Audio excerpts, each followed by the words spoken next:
Welcome to another episode of the Grappling with Life podcast. My name is Mohammed Yahyawi, and today I am joined by Aabid Syed from Spiral Jiu Jitsu.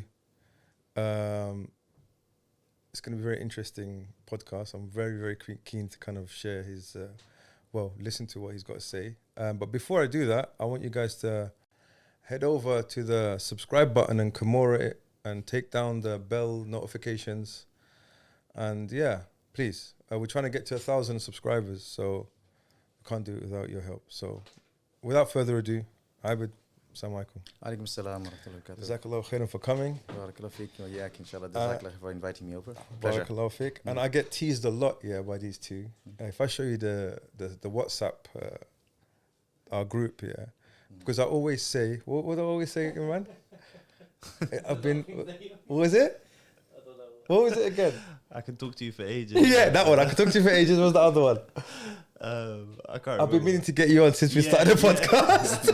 Which is true, though. Which is true. Because when we sat down, we had kind of a mental list, and you were one of them, definitely. So I appreciate you coming down.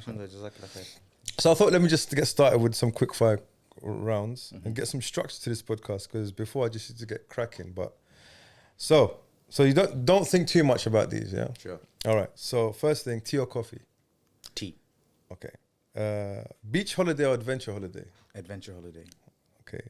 Morning or night? Night. Oh, okay. Interesting. Texting or talking on the phone?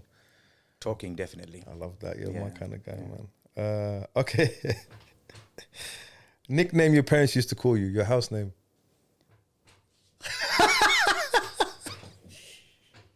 My parents...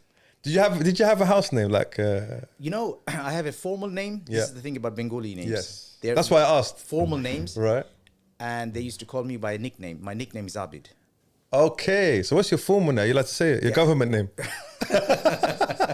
My formal name is like it has the Syed in it. Yes. Because I'm from the Syed family. Yeah. That's why they kept the Syed. Yeah. Syed Fazle Hussain. Fazle Hussain. Okay. And it's very Persianized, those Fazle names and all that. Right. I don't know. Sometimes I think, with all the Husseins and the, it sounds like, which part of Persia, Iran, and the Shias and all that stuff. But alhamdulillah, no connection. What's your surname? My surname is, in my passport, Hussein. Hussein. Okay. But my family name is Syed. And official name is Fazle. But Aabid is the name that they used to call me as a nickname. I don't understand why this, I was going to ask you this, man. Why is this? Because no Bengali can give me a straight answer. Yeah. I think it's to do with the fact that they see certain areas of institutions or things like that, passport, hospitals, government offices, and these things as official places. Right. So you need to have an official name. Right. I mean, Aabid's pretty official, bro. Well, I prefer Aabid, Everyone knows me as Aabid, Yeah. But everywhere I go, I have to use my official name, Right.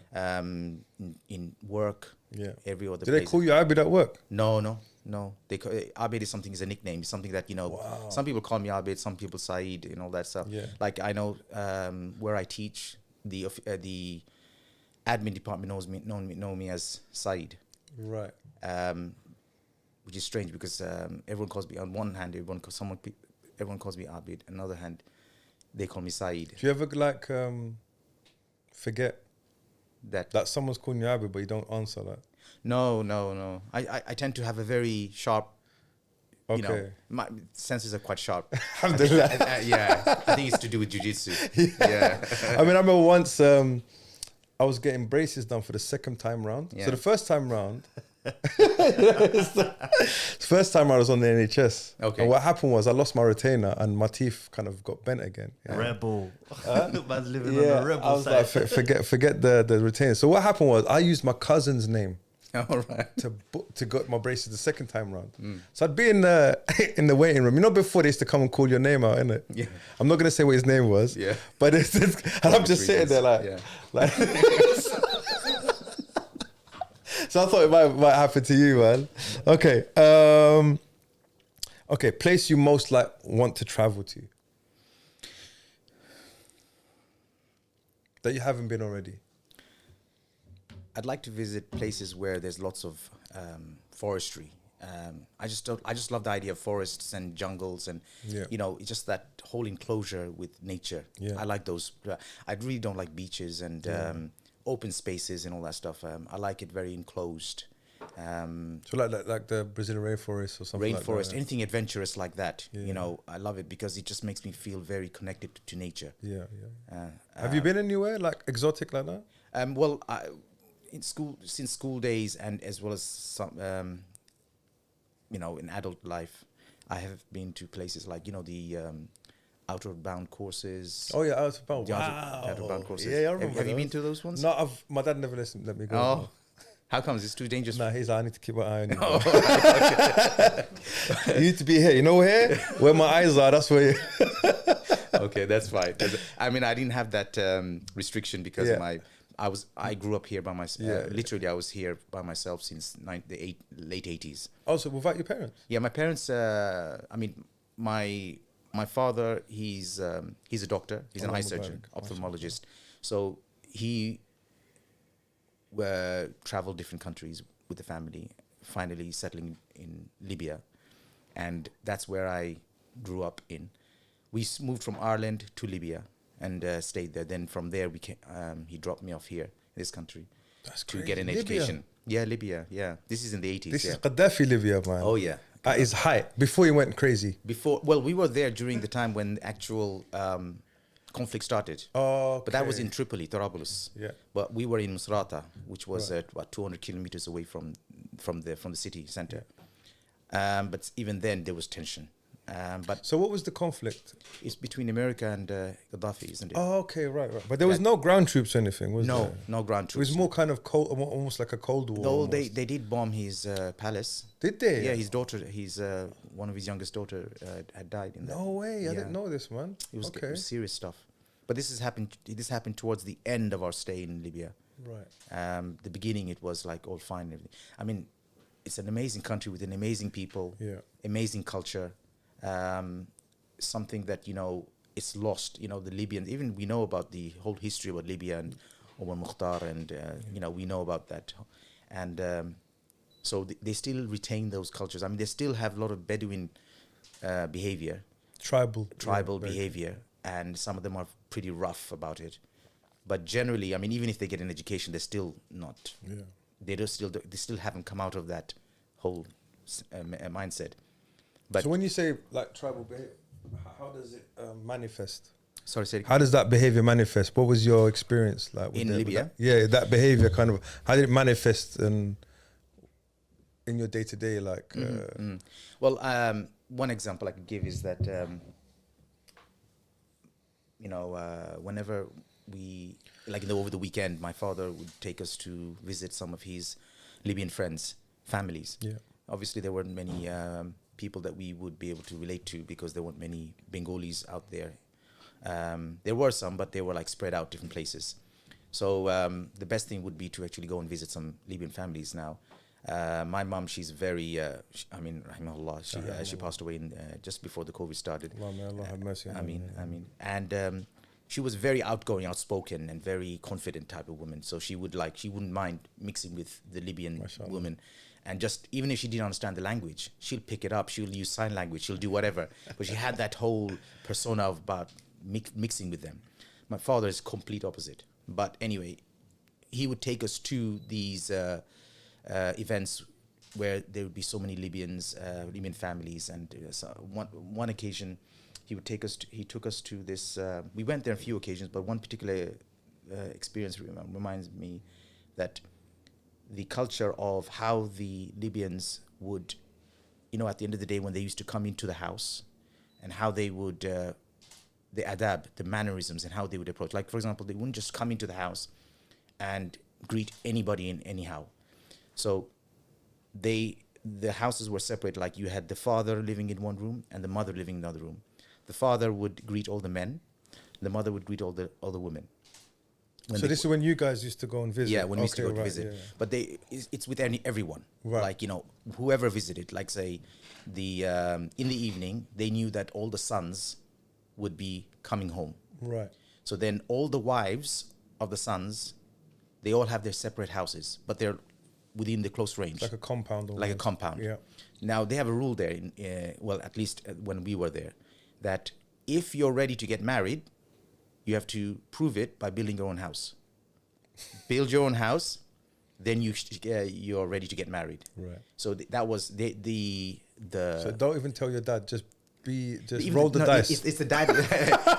Exactly. The dad would actually tell them, look, here's the land. Right. Here's the plan. You need to organize getting the material, the people, everyone. Show me that you're independent. That's quite sick, man. Yeah, and then they'll start from the age of 18. They'll take charge, they'll be very independent, and they'll start building. And it's not just a one story. This is like 3-4 story building they'll build. Wow. And they would take part. They would join in building this. So they would have their day job. Then they will help out in the farm. Then they will come over, and then they'll spend a few hours building. And that will take about maybe say 3-4 years. Now they're ready. And it's an expectation that, you know, the bride would not be expected to live with the mother-in-law. Yeah. So they will all have their privacy. But in the evening, when the husbands and the sons used to come home from work, they would never go to their own house first. As a mark of respect for their parents, they would come to their parents first. The son would go and greet the father first. He would go into the room. He would kiss the father's hand, kiss the father's forehead. He will sit down with him. He will say a few words, ask about his health, ask him to make dua for him, prayer for him. And then he would take permission to go and see his mother. So the father will say, go ahead. The son will then go to see the mother, where then he will find his wife there. She would come from her home to the mother-in-law, and she will be waiting there with the mother-in-law.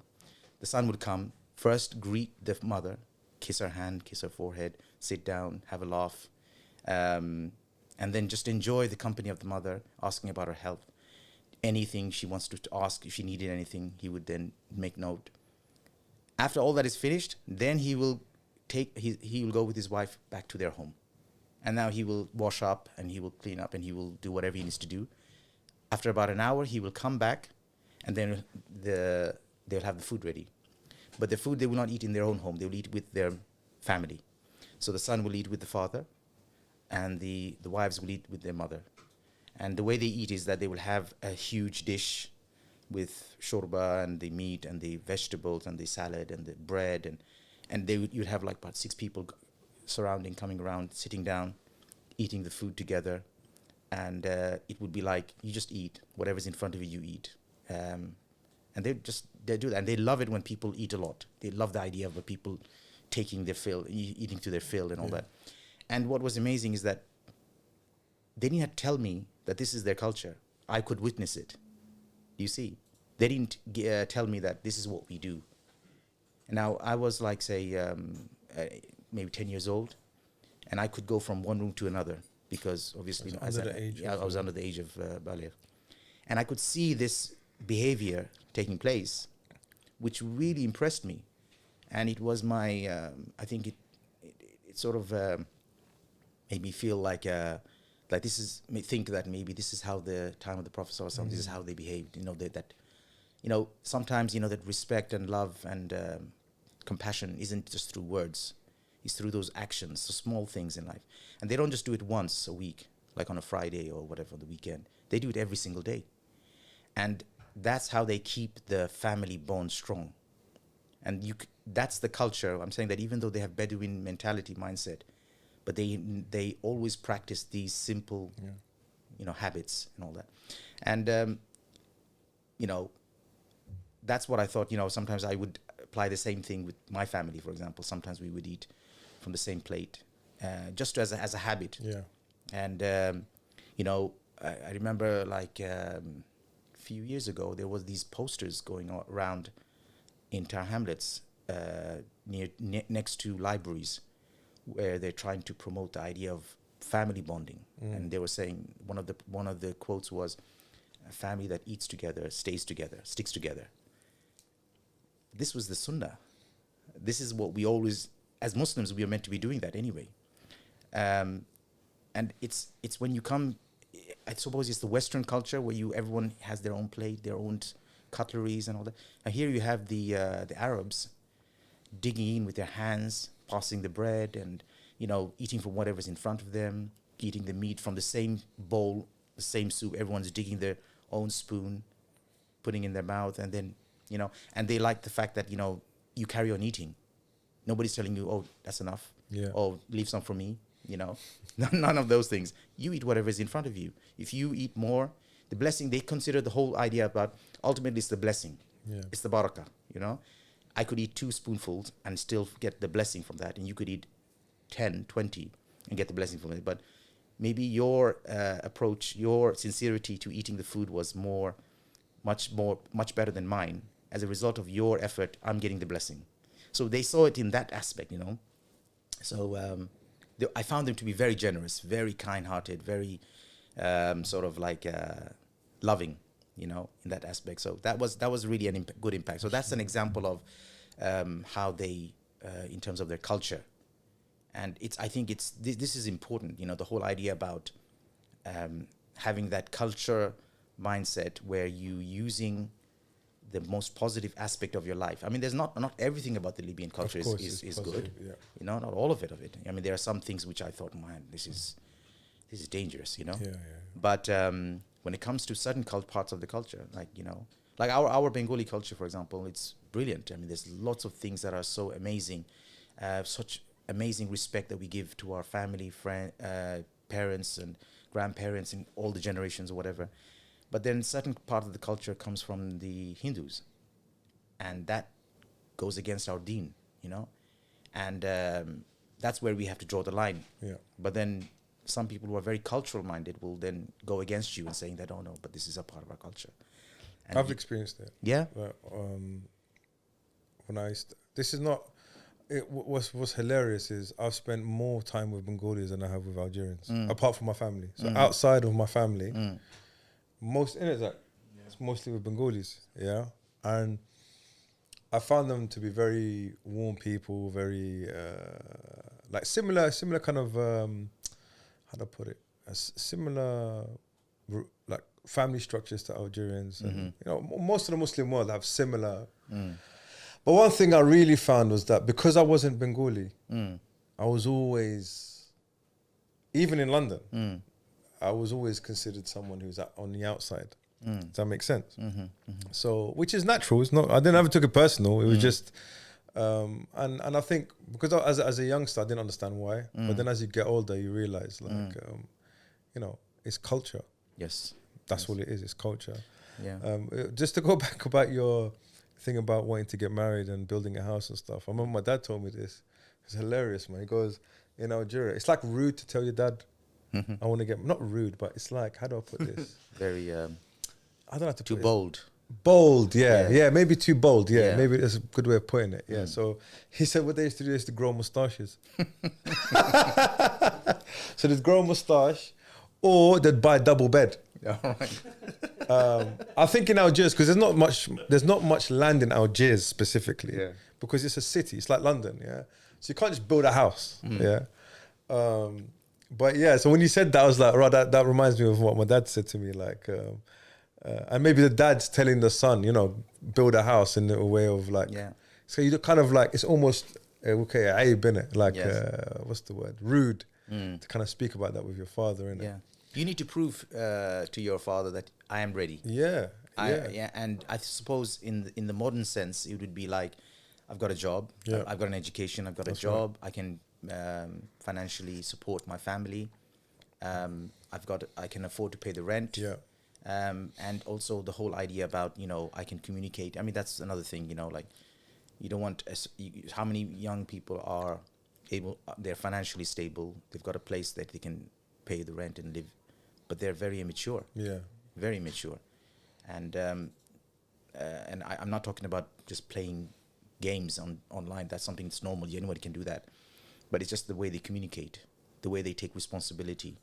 Emotional intelligence. Yeah, emotional intelligence. Yeah, being able to understand things from the other person's point of view. And that's marriage, basically. Yeah, exactly. There's a lot of give and take in it. Yeah, give and take. And 100%. And you know what it is that this is why, when you're raised in a family with brothers and sisters or cousins, it sort of prepares you for that. Yeah. It enables you to think, okay, you can't always get your way when you're with your brothers and sisters, or let's say if you live in an extended family, you need to sort of allow it sometimes, and just overlook it and move on. So that's an experience that in Libya that's been amazing. So how long were you there for? Um, So you got there when you were 10 or younger? no, before that. Before that, I was in Ireland. I lived in Ireland. I was born in Bangladesh, and I think it was a couple of years later I moved. So you were 2 years old, 3 Yeah, years around old, around two. I think I just started to learn to walk, Right. so it's probably be just under 2 years old. Then I moved to Ireland. My Right. father, he qualified as an ophthalmologist. and So then he moved- like an optician or an eye surgeon? eye surgeon. Okay, right. So he then moved to. I mean, then they started applying to different jobs to different countries abroad, and then he got posted in Ireland. This is 70s, yeah? This is the 70s, yes, Yeah. late 70s. Just before the 80s, yeah. What's funny is Bengalis. I remember like in the 70s. I say I remember, not my dad was telling me, because like if you remember, like in that time, you got Libya, which was not communist but more socialist, right? A little bit socialist. You got like Egypt. You had the Jamal Abdel Nasser. What was his name? Algeria was like post-war, so it had a bit of a socialist government. Yemen, there was that communist socialist type.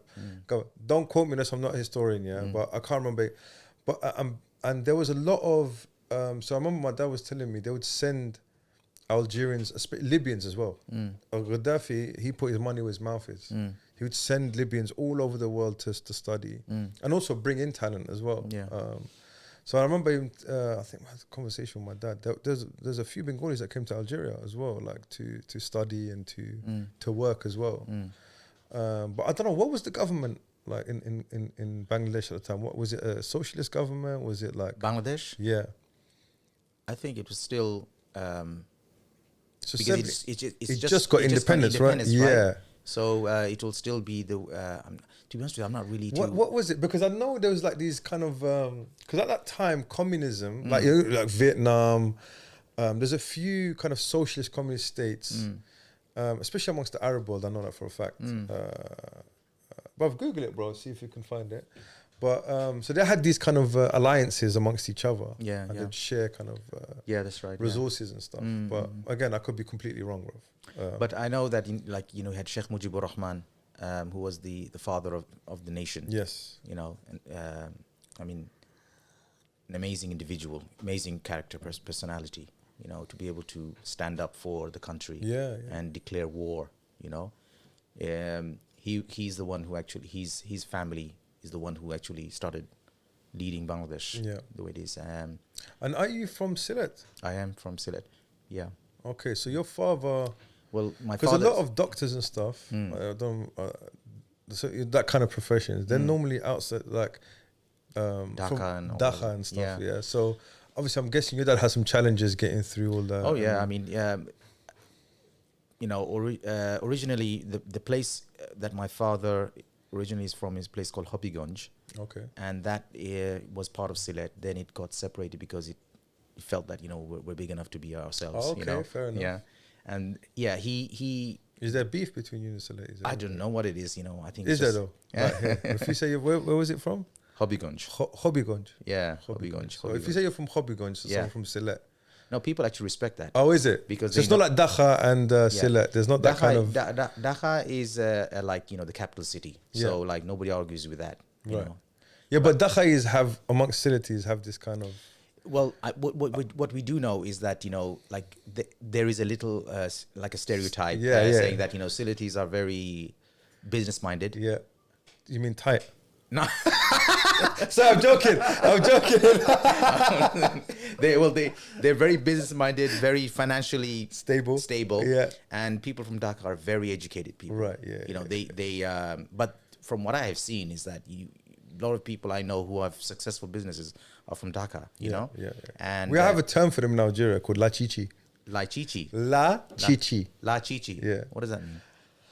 It's just what ignorant people tell. I don't know. La Chichi is basically someone who's educated or like, man, not even educated. What would you call La Chichi, Zach, bro? Just fresh, bro. Not fresh. No, Yeah, La it's Chichi fresh, is more like he's more modern. he's kind not of thing. streetwise. They're not streetwise. They go to school. Posh kids. I mean, it's not. Yuppies. Yeah, a little bit like that. Yeah. Yuppies, kind of. Mom and dad have got a job, like a Yes. proper, like So they just working in live on admin or. that. Yeah. Does that make sense? I understand that, yeah. That kind of so yeah. It's like kids from Chelsea or Yeah, or like they normally speak like they speak French at home. They have this kind of they're francophones. Yeah, the mum might not even wear hijab or anything. Do you know what I'm saying? But So I'll that tell you kind one of, thing is that, when we were in Libya, we had a lot of non-Silities. right. There weren't any Silities living in Libya. We were the only Siliti people. Right. And we had mostly people from outside of Sylhet, Dhaka and other big cities. And they're just amazing, hardworking people. Amazing, hardworking people. I've never seen people who work so hard like the people who are outside of Sylhet. And So you they're think very facilities are lazy, bro? I think Silitis are very daring, Industrious. very industrious, Yes, daring. yes. They just go for it. And But also, it's where manufacturing is, isn't it? Yeah. a lot of them are tailors and. yeah, exactly. It's And- like the north here, like Yeah. Bradford and Leicester and those places. yeah, exactly. I mean, I think Silitis generally what I love about them is they're very hosting. They love to host. They love to, you go to their house and you'll see that they're not going to serve you with 2-3 dishes, so like maybe 10 dishes. And you're thinking, how many people are you invited for? And it's maybe just 1 or 2 I families. experienced that for the first time in West Bromwich. First time ever meeting a Bengali in my life. We ate so much. It was me. I was about 10 years old. I couldn't get up. Akhi. They kept bringing food in. Yeah. Mashallah. So Yeah. like I do. Yeah, they love that. yeah, mashallah. The dishes and all that stuff, different dishes and same dish, but you have 4 different types of, Curry. ingredients, Yeah. culinaries and all that stuff. I think, wow, it's going to the same stomach, and how you meant to enjoy Differentiate. it. Yeah, exactly. This is okay. Alhamdulillah, man. Let me finish the question. So I got Sure. a couple more. Yeah. Yeah. So okay, this is a good one. Name a person that inspires you. Anyone. Well, I suppose like the Umar Mukhtar. When I mentioned, I mean the reason why I picked up on him is because his life story is amazing. We know that there is the Lion of the Desert film that was made. I suppose it's very close to actually what it was, because it was directed by Mustafa Kedi Akkad, who did the message. Yeah. And what an amazing director. Unfortunately, he passed away through the assassin. Is it not assassin? It was like some sort of a bombing. Oh, did he? Yeah, in Jordan, I think, something like that. He was with his Okay. family and everything.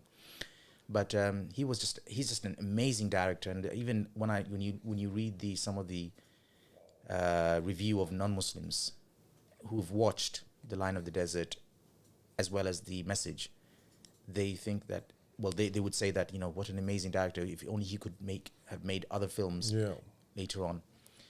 But I say Umar Mukhtar because, he's what you call an average person.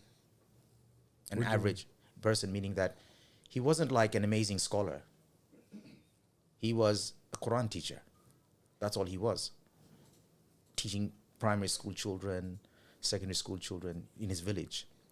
And he just enjoyed the fact that, he was teaching Quran, but also not just him, everybody had to learn to defend themselves against the invading Italians. Yeah.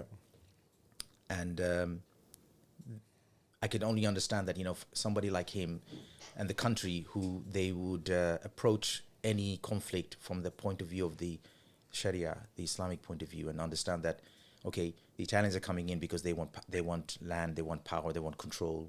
We need to defend our land against the invaders, and we're doing it for X, Y, and Z reason. Yeah. And because Allah in the Quran said, and we need to defend our women, children, land, Livelihood. Yeah. livelihood and all that. So they were just doing it as a self-defense, but from the Islamic point of view. Yeah. So it makes sense that somebody like Umar Mukhtar who would, stand up and be a role model for everyone. And he was old at the time. He was a very old man, How old was he? Was he in the He's there, 70s? Huh?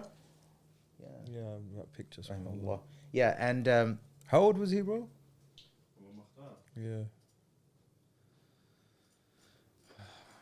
probably in his mid 60s, I think, like Well, how old was he when he passed away? bro? 73. 73. Yeah. That's when he passed away. So He was probably in his 60s, bro. he was born Yeah. in 1858.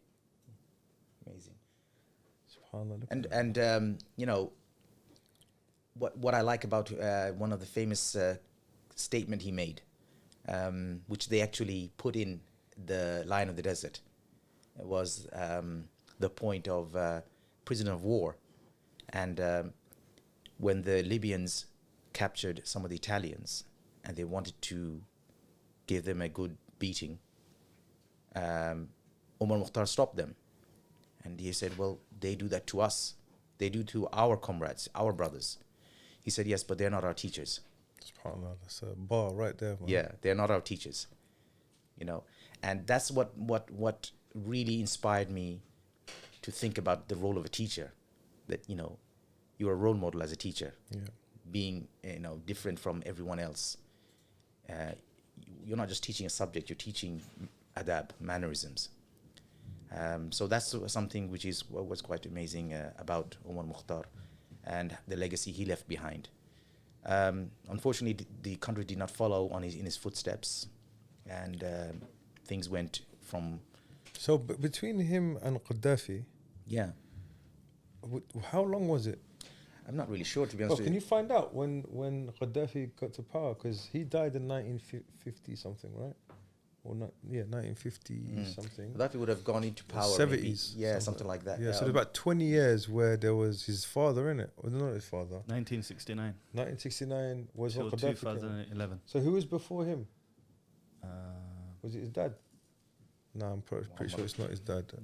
Because Muammar Gaddafi was part of there was a military coup, He was a right? general, innit? He was a general at the time. He was a colonel, Colonel Muammar Gaddafi. That's correct. Muammar Gaddafi, and he did a military coup, and that's when he took over Libya. Yes. But generally, he was very easygoing. The man was like Gaddafi? Gaddafi, like he didn't interfere with the people. Yeah. He allowed the people to do whatever they want.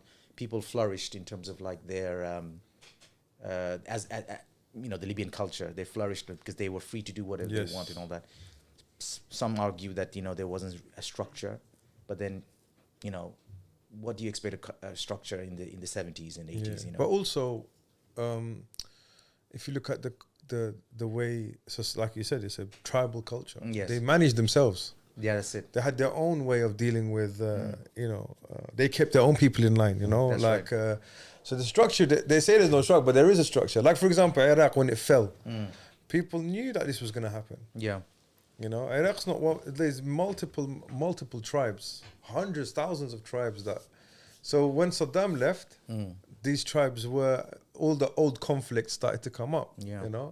The same thing with Libya. If you look at it, it's built up of, tribes, and they managed themselves, man. It wasn't, Exactly. before government, if you look at, I'm pretty sure, like, when probably Umar Mukhtar was a child, government was nowhere to be seen. It was your elders and everyone that kept everyone in line. That's right. Yeah. It was, like you said, it's all tribal. And again, when we were there, the only problem we would face is the whole bedouin mentality, the whole idea about when they speak, they speak too loud. They're harsh. They're very harsh. Yeah. There's no politeness. There's no politeness. You have some people who are nice, but majority of them are very too much like, do this, do that, don't, like very harsh sort of thing, But generally, I found them to be very generous. Yeah. I remember once. Do you want some more tea, bro? No, I'm good. I still got some. Let me know if you want some. Maybe if it's a bit hot. Yeah, I can have it's it. hot, bro. Yeah. So, thank you. So, like, you spent time there, and then you came over to the UK. Were you in your teens when you came over? I think I was about 13 or 14. Okay, so you're like, you start to become aware as a person. Yeah, right? yeah. So you went from were you in Tripoli or Musrata. Misrata? Okay, Yeah, so I'm guessing it's a city, but a smaller city, right? Musrata is a big city, but Tripoli is only because that's where Gaddafi had all his Right. palaces and all that. And you have so many other cities in between. You even have a city which is left as it was since the time Caesar left it. No way. Yeah, Homs. It's known as Oh, Homs. Homs, yeah. And it's now a tourist place. Well, I don't know about now, but Yeah. back then, I remember during Eid time, all the Bengalis would gather together and organize an event.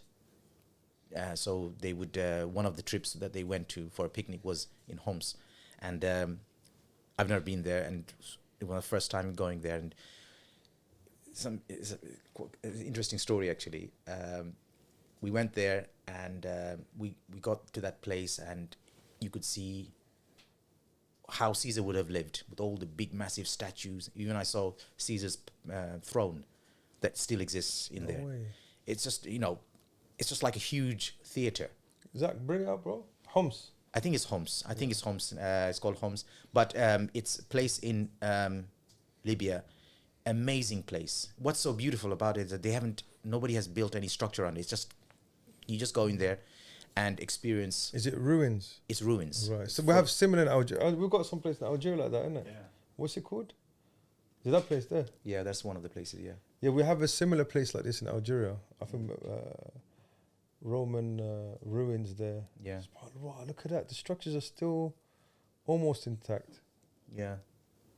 It's almost like Athens. It is. And it's just, you lead the whole day just to visit from one end to the other.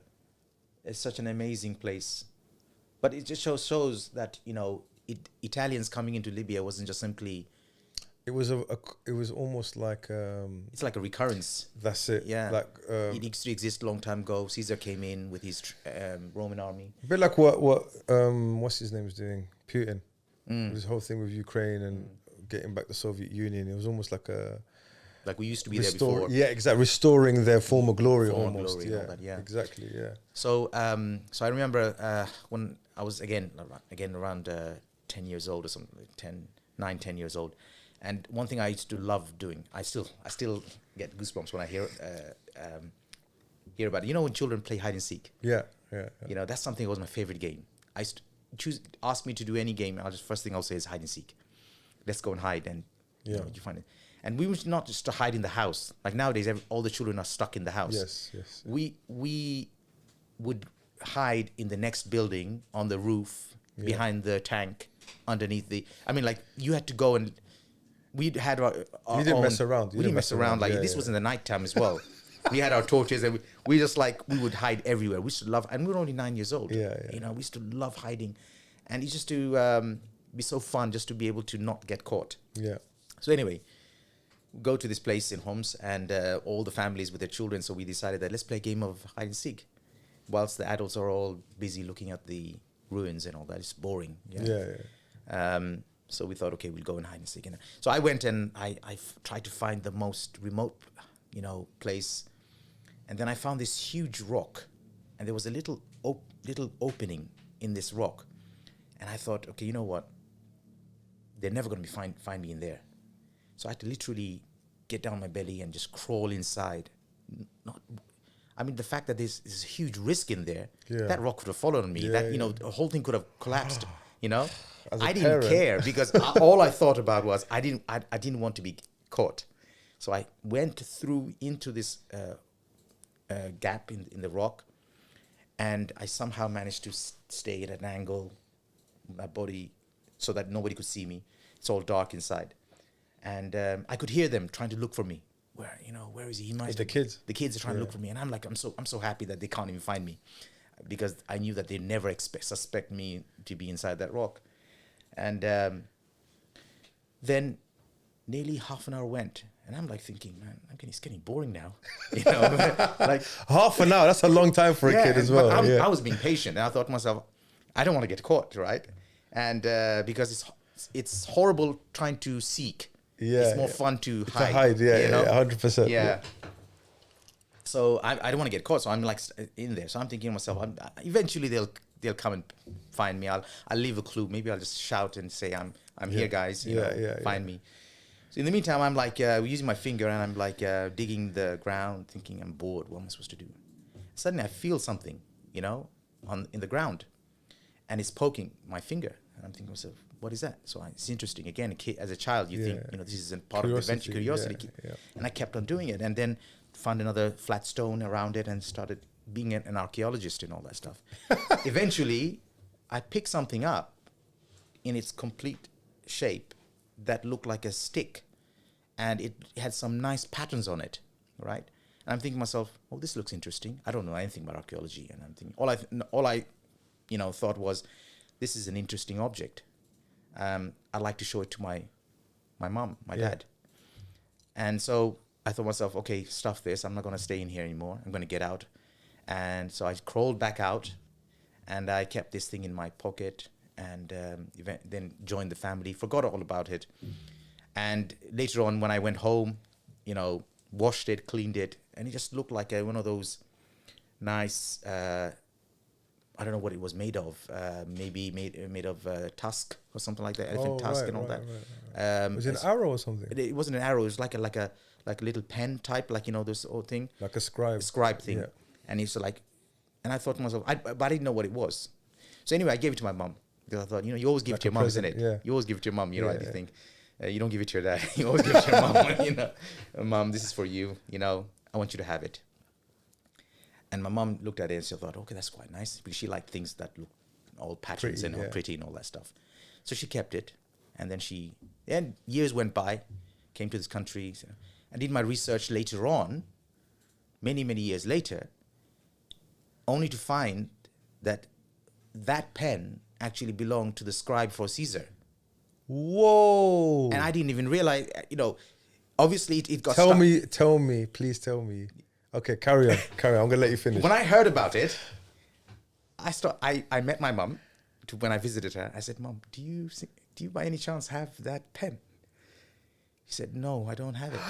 I said, well, what do you mean you don't have it? Did you throw it? Did you leave it? Because they had to leave Libya and move back to Bangladesh, right? Yeah. I said, did you leave it behind in Libya? Did you? She said, no.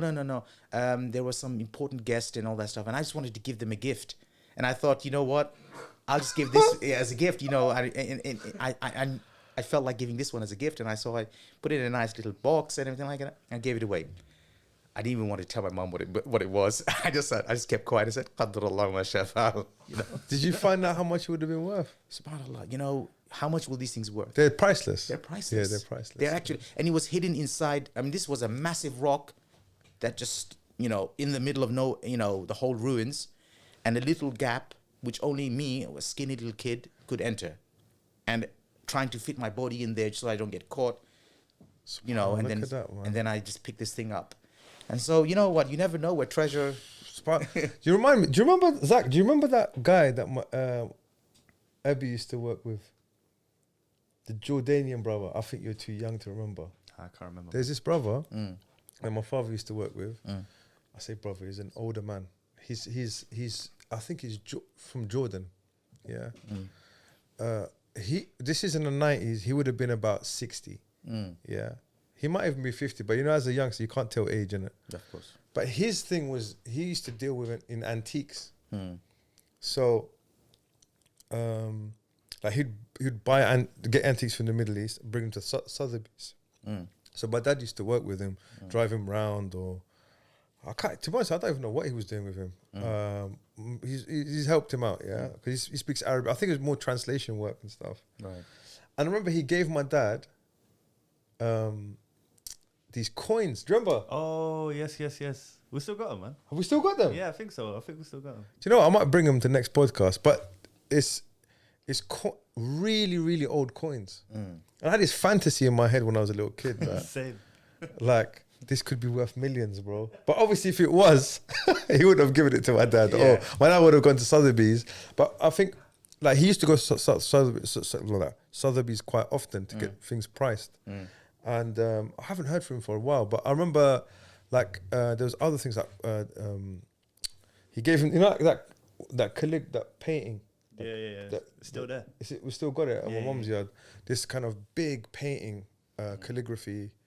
So that always used to like. Yeah. I love old things. Yeah. Anything Antiques. old antiques, I love them. I love Yeah. the fact that like this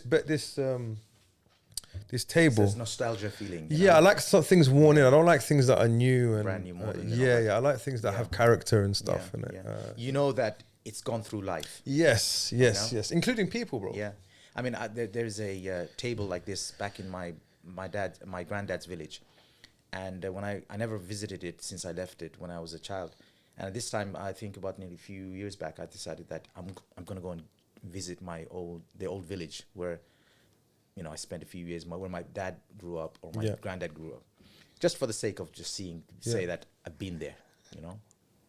And when I went there, I saw this table, and in the middle, in the corner of the room, and my uncle said, "You know that table?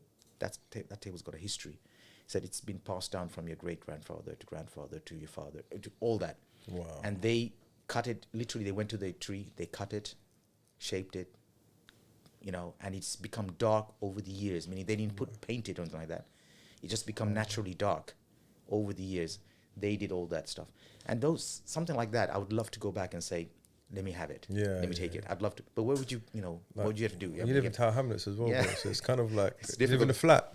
Yeah, in a flat, or Yeah, and yeah. you know, but you know, you would need a special place to put that sort of table. You know, I suppose if it travels like that, it'll just You get need, damaged. you need a house, bro. You need Yeah. a proper house with a study. Have Yeah. it there. Yeah, that's it. You know, like It's and your sentimental. kids can't be nuts as well. Like No, you lunatics. can't have your tea and coffee and all that stuff pouring.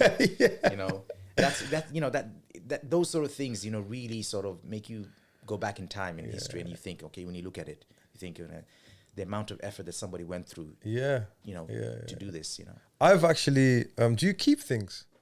Like for example, your gi or like your first gi. I've got my first gi when I was 9 years old when I started Shotokan. I've still got it All right. with all the patches on it, and I've left it. And my Yeah. my wife keeps asking me to get rid of it, bro. But Yeah. I just can't get because that was my first gi and my first belt. Yeah. You know, A sentimental value. Yeah, so I like to make histories. I actually every time I go to the beach as well, I get a stone and write the date on it, and I keep it All right. just to kind of like just in case. Yeah. I don't know. Maybe it's like in the back of my mind. It's just that you want to associate an experience with an object. That's right. You know, yeah. modern day, take a picture, selfie, right? Yes, But you like more of a concrete object, that's correct. and yeah. that's what you. What But you I feel like because we're in the modern world, Mm. we always look at the new things, and I feel like and I think especially us, we're cut from our culture, innit? We're cut a little Yes. bit from our countries. We don't feel like we've got a past in it. Does that make sense? Like something that does affect me sometimes, man. When I look at my kids, they don't know. Like they've met my granddad. Alhamdulillah, he came over and they've met him, and Yeah. and he's still alive. Allah Mubarak. He's make dua. He's got a bit of not a bit. He's got Alzheimer's, and Allah. he's in his 80s, mashallah. And he's been through a lot, mashallah. May Allah bless him, bro. But like I feel like that lineage, that kind of like that you feel like you've got something. Generation. Like I remember I used to think of, like speak to my like English people in my class, you know, and their granddads around, and then they've got their aunt that lives in that one place, and if you go to Bethnal Green, there's all that history there, you know, like and I was like, where do I fit into all this, innit? Like does that make sense? And that does affect you, man. It does. It has a bit of a stigma attached to it that you're not really part of this. But when I went to Algeria, I wasn't really part of that either, bro.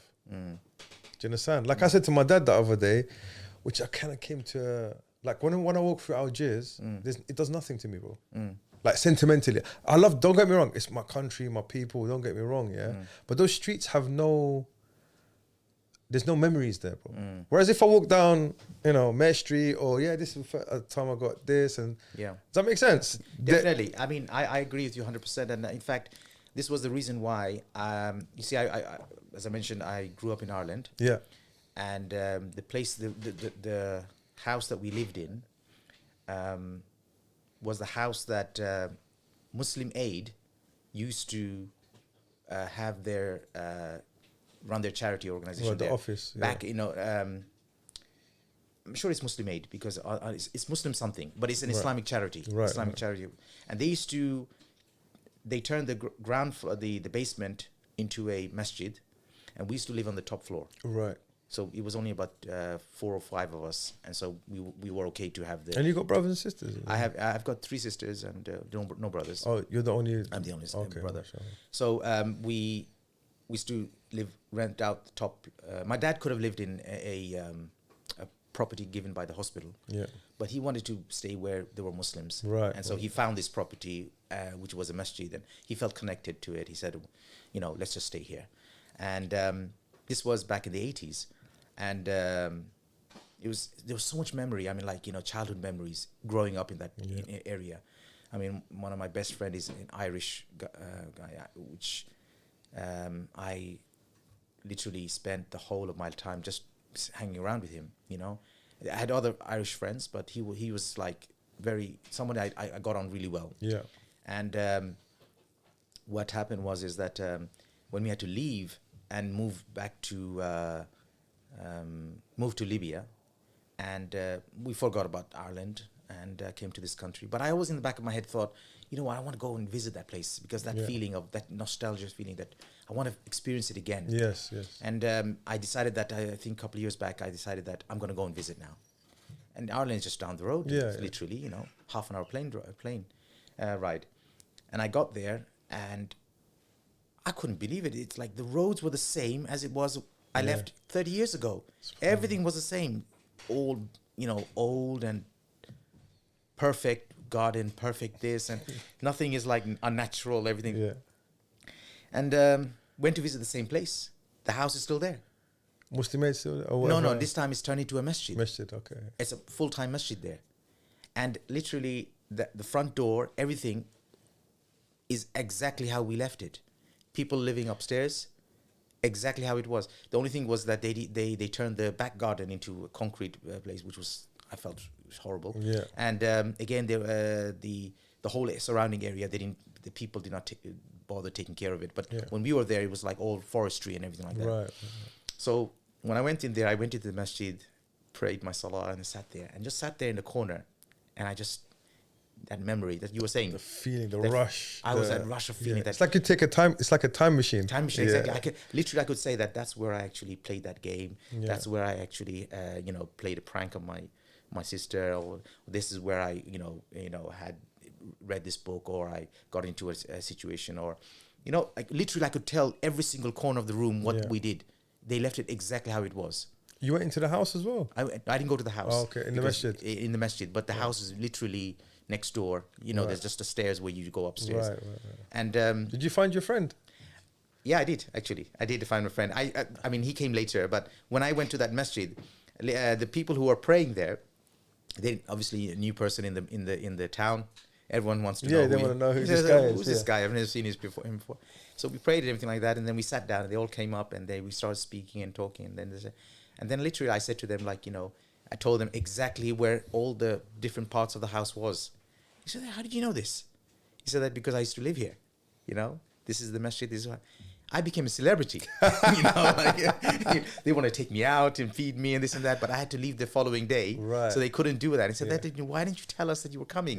We could have actually done this, and we would have been an honor for you to come in. You're one of the first people who actually started off, your family, and started off all this masjid and all these business. It wasn't us; it was whoever who started this thing off. But we lived here, And they felt that they wanted to be part of that whole.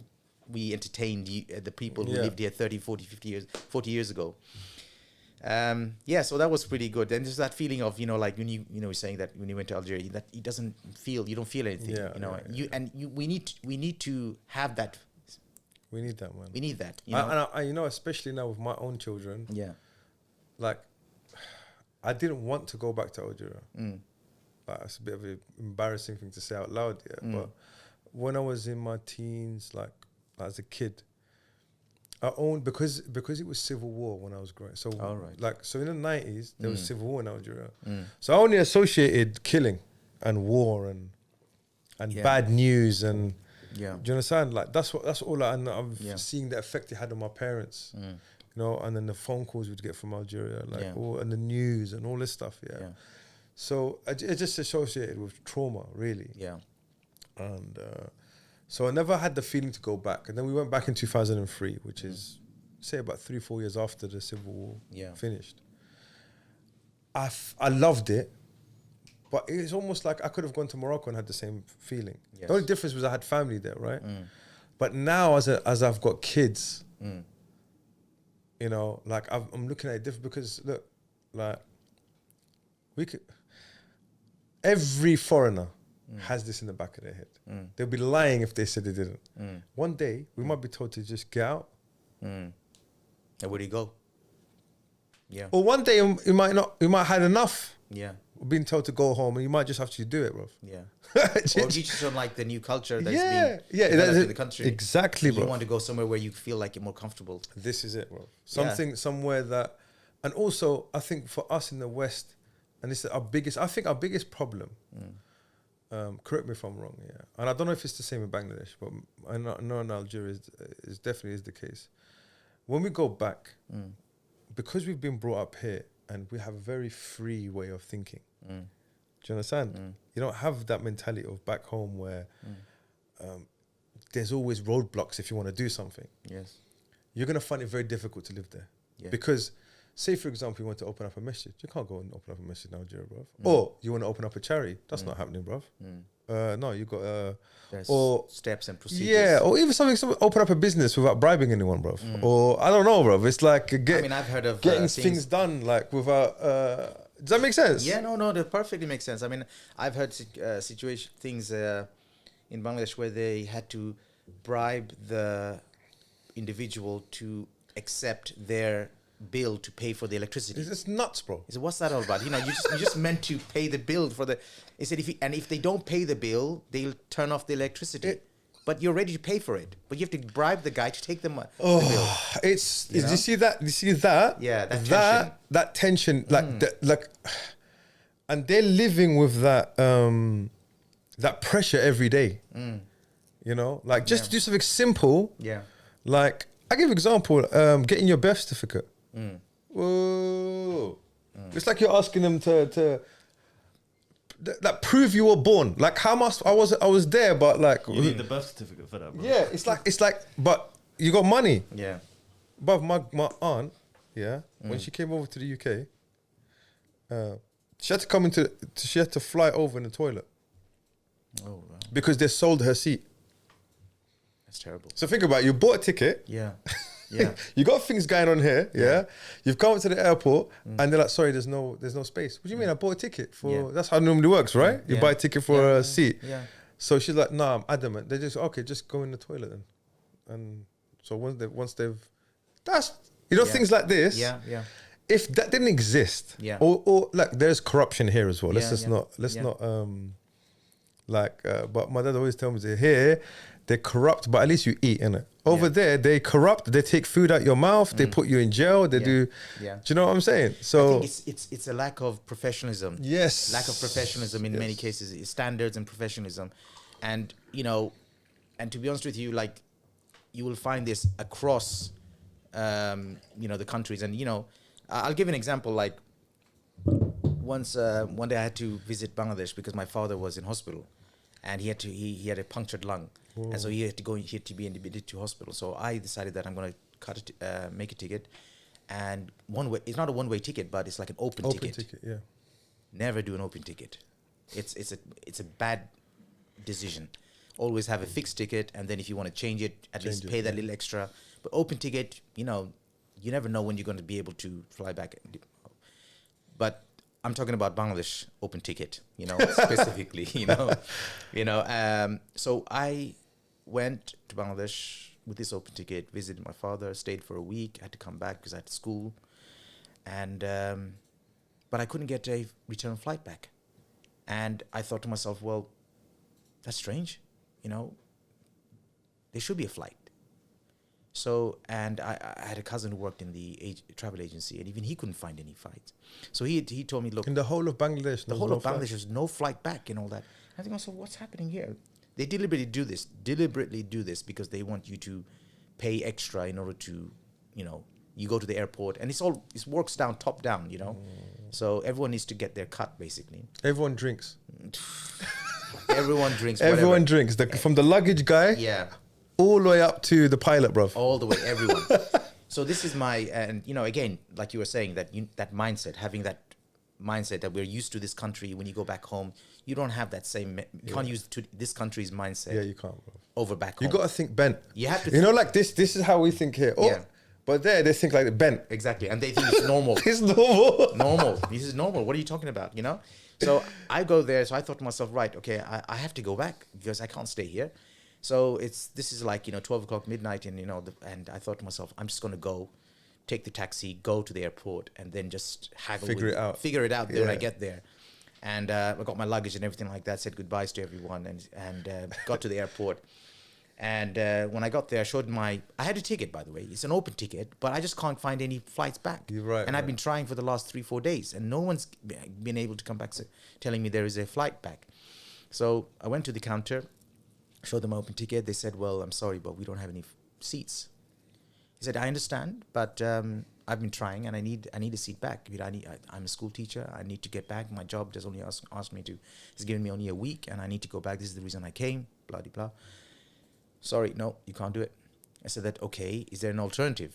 Said you can speak to other airlines, go to the counter. I went to other places. They're saying, oh, it's going to cost me nearly £1,000, English pounds, to be able to. I said, that's like £1,000 just for a one-way ticket. It's going to cost, at that time, like one-way would cost like £200-300. £1,000? He said, well, obviously, the reason why they're asking, saying 1,000. I said, no. I came back to the guy again, into the counter. And I said, I'm sorry, but this is ridiculous, I expect you to give me a seat, and I'm sure you have a free seat. Not everybody has booked in. He said, I'm sorry, look, all the seats have been taken. If you want to wait, and later on, you can sit back and we'll wait for the next arrival of passengers. If no one turns up, then we'll give you a seat. I said, oh, that sounds promising. Sat there a couple of hours. And in the meantime, making my dua, subhanAllah, I tell you one thing, akhi, regardless of how modern you might think you are, there's nothing more relaxing and satisfying than having a faith to fall back onto. To think that, there is a higher authority and higher power that you can rely upon. So this was a test of my iman. This was a test of my tawakkul, and I said to myself, Allah, this is good for me. I put my full trust in you. I don't trust any of these. I'm not putting my trust in any of your creation, only you, because you can make the impossible possible. And so I just left at that and sat there waiting for my time to come. And in the meantime, I'm seeing all these there's about 5 other passengers who hasn't got a ticket. They haven't got a ticket. At least I have an open ticket. They don't even have a ticket. And they all want to get onto the same flight. And they're speaking to all these different representatives from the airline company, and they're like saying, okay. And then I could see clearly that they're giving them money. Tucker here, tucker there. Their money. They're giving them money. And I'm saying to myself, you know what? I'm not going to fall for those things. Yeah. I'm not going to bribe someone because I want to, get on the plane. I'm not going to do that. I'm going to take this the halal way, And but I'm looking at these people, and they're like flocking like bees, and they're like giving them money, and they're like telling them exactly what it is. So now, as you know, pilots and co-pilots, they don't turn up to their flight until like, say, 15-20 minutes before their takeoff, right? Yeah. So here I am waiting 3 hours, and I'm right at the end, and all the passengers coming, and then I'm waiting for the last passenger to get through and hoping that, someone hasn't turned up. I go back to the counter. They said, I'm sorry, but everyone's turned up. And that's obviously a lie, because how did these other people get tickets? Yeah. And I'm telling him, look, man, I've seen other people getting tickets. I've got an open ticket. Clearly, I have more of a right. I said, I'm sorry, but we cannot give you a space on our flight, on our plane. And then I thought to myself, this is a big test for me. But I wasn't going to give up. I thought to myself, you know what? I'm going to still put my trust in Allah. And it's going to work. I don't know why, but I felt that it's going to work, just by putting my trust in Allah. So I waited, and then I see the pilot and co-pilot turn up. As soon as they turned up, those 5 extra passengers they were represented by 5 other representatives of the airline company. They swarmed around the pilot and co-pilot, and they were saying, sir, can you please allow this person? They've got this, and that. They need to get on. Can you put them on the plane? And but the pilot doesn't really care, because they know that they're not worried about the logistics. They've thought about it already. They got jump seats and everything like that. They got jump seats on the plane, right? What's a jump seat? Jump seat is what the air hostess and they all sit on. It's like, those things you just put down. There's plenty of them throughout the whole. There's about, at least in every cabin, there's like maybe 4 of them. They're not comfortable, very uncomfortable, and imagine a 12-hour journey on one of those chairs, one of those seats. It's not nice. Anyway, so they were given the go-ahead. The pilot just signed up. I'm looking at this, right? I'm seeing all this, and I thought to myself, well, maybe that's the trick, right? So I waited for everyone to have their, go-ahead, green light, and I just took the daring step, and I just went up directly to the pilot. And I said to him in a very professional voice and manners. In English? Or in English. They love it when you speak in English. Yeah. You want to speak in Bengali, that's fine, maybe to the restaurant and maybe to the common people. But when you speak to the elite, speak in English. Yeah.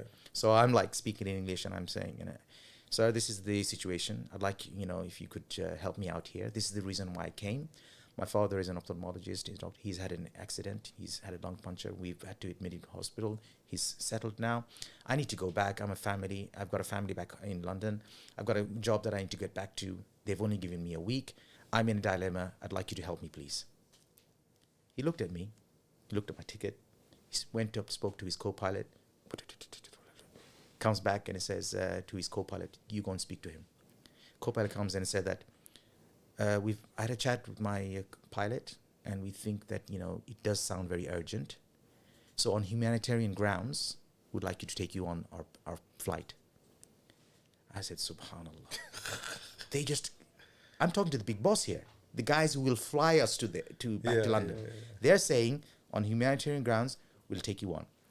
The pilot comes back again and said, but I'd like to remind you that these are jump seats. They're not comfortable. You cannot complain. I said, sir, I could stand all the way there. Yeah. I'm so happy that you've at least agreed to take me on. And he said, fine. He calls the guy that I spoke to before, who said there's no seats, and said, take his luggage, mark it that, it's gone through, and give him a jump seat. Make sure his ticket is all stamped. Yeah. And the man comes up to me and it's like thinking, what's happening here? Do you know the pilot? I said, no. He stamps it and everything like that. And he takes my luggage and everything like that. And I'm like doing sujood shakur and alhamdulillah. And throughout the whole thing, the other representatives, one guy actually was quite rude to me. He said to me, I don't know why you're still here for. Just go home. You're not going to get a space. And I don't know why I decided to say this. I said to him, look, sir, I put my full 100% tawakkul trust in Allah. And I know for sure He will. And I'm not exaggerating. This is exactly what I said. I don't know why I felt so proud of being a Muslim. I mean, I'm talking to another Muslim here. Yeah, of course. Yeah. And I'm telling him, I'm going to put my full 100% tawakkul in Allah that He will help me in this situation. And he slightly sort of made a joke out of it and said, yeah, okay, you go ahead and you put your trust in God. You put your trust in Allah. But in reality, you're not going to get on here. I don't know why you're wasting your time. Guess who I meet at the point where just before they cut the ticket? It was him. And I looked at him, and before I could say anything, he said that it's a good thing you put your trust in Allah. And I would like to give yourself, subhanallah, how Allah honors you when you put your trust in Him. That's true, bro. And the verse in the Quran, Allah subhanahu wa ta'ala says, فَإِنَّ مَعَ الْعُسْرِ يُسْرًا إِنَّ مَعَ الْعُسْرِ يُسْرًا. For verily, with every hardship there comes an ease. With every hardship there comes ease. Yeah. So for every hardship you get 2 ease, right? I was in for another surprise. Because that was one hardship, right? Trying to get on the plane. Now, the jump seat isn't a comfortable seat. I don't know if you've ever seen it, but if next time you're on a plane, just check it out. Yeah. It's a horrible seat, you know? And 12-hour journey, maybe 1 hour, 2 hour, 3 hours maximum, Yeah. fine. But when it's a 12-hour, it's nightmare, you know? Especially when the plane is going, jerking here and there. How are you going to eat your food, you know? Yeah. So in my head, I'm thinking, subhanAllah, how am I supposed to make this? You know, we always think about this. The son of Adam is always Once like... you got in, Yeah. then there's another, like, you want something else, You isn't it? want something else. You Yeah, know, that's the nature of the son of Adam. And here I am, like, thinking to myself, you know, how am I supposed to manage 12-hour journey on a jump seat? I mean, like, it's going to be crazy, you know? I'm happy that I'm on there, but how am I supposed to manage it? Now, let's take a flashback. I'm just going to... Yeah, go on. What happened was, when I was on the journey to Bangladesh, I befriended a brother from Leicester. And we got talking. And it was just accidental. I was just passing by. I'm just taking a walk, as you do normally, you know, on a plane. And you're looking left, right, center, and all that stuff. And I see this brother, and I don't know why, but, you know, I just wanted to go and give salam to him. And I gave salam to him, sat down, we sat next to each other, we spoke and everything like that. And he was telling me, and then we just had something in common, like we went to the same conference, this and that. And then I find out he's a doctor.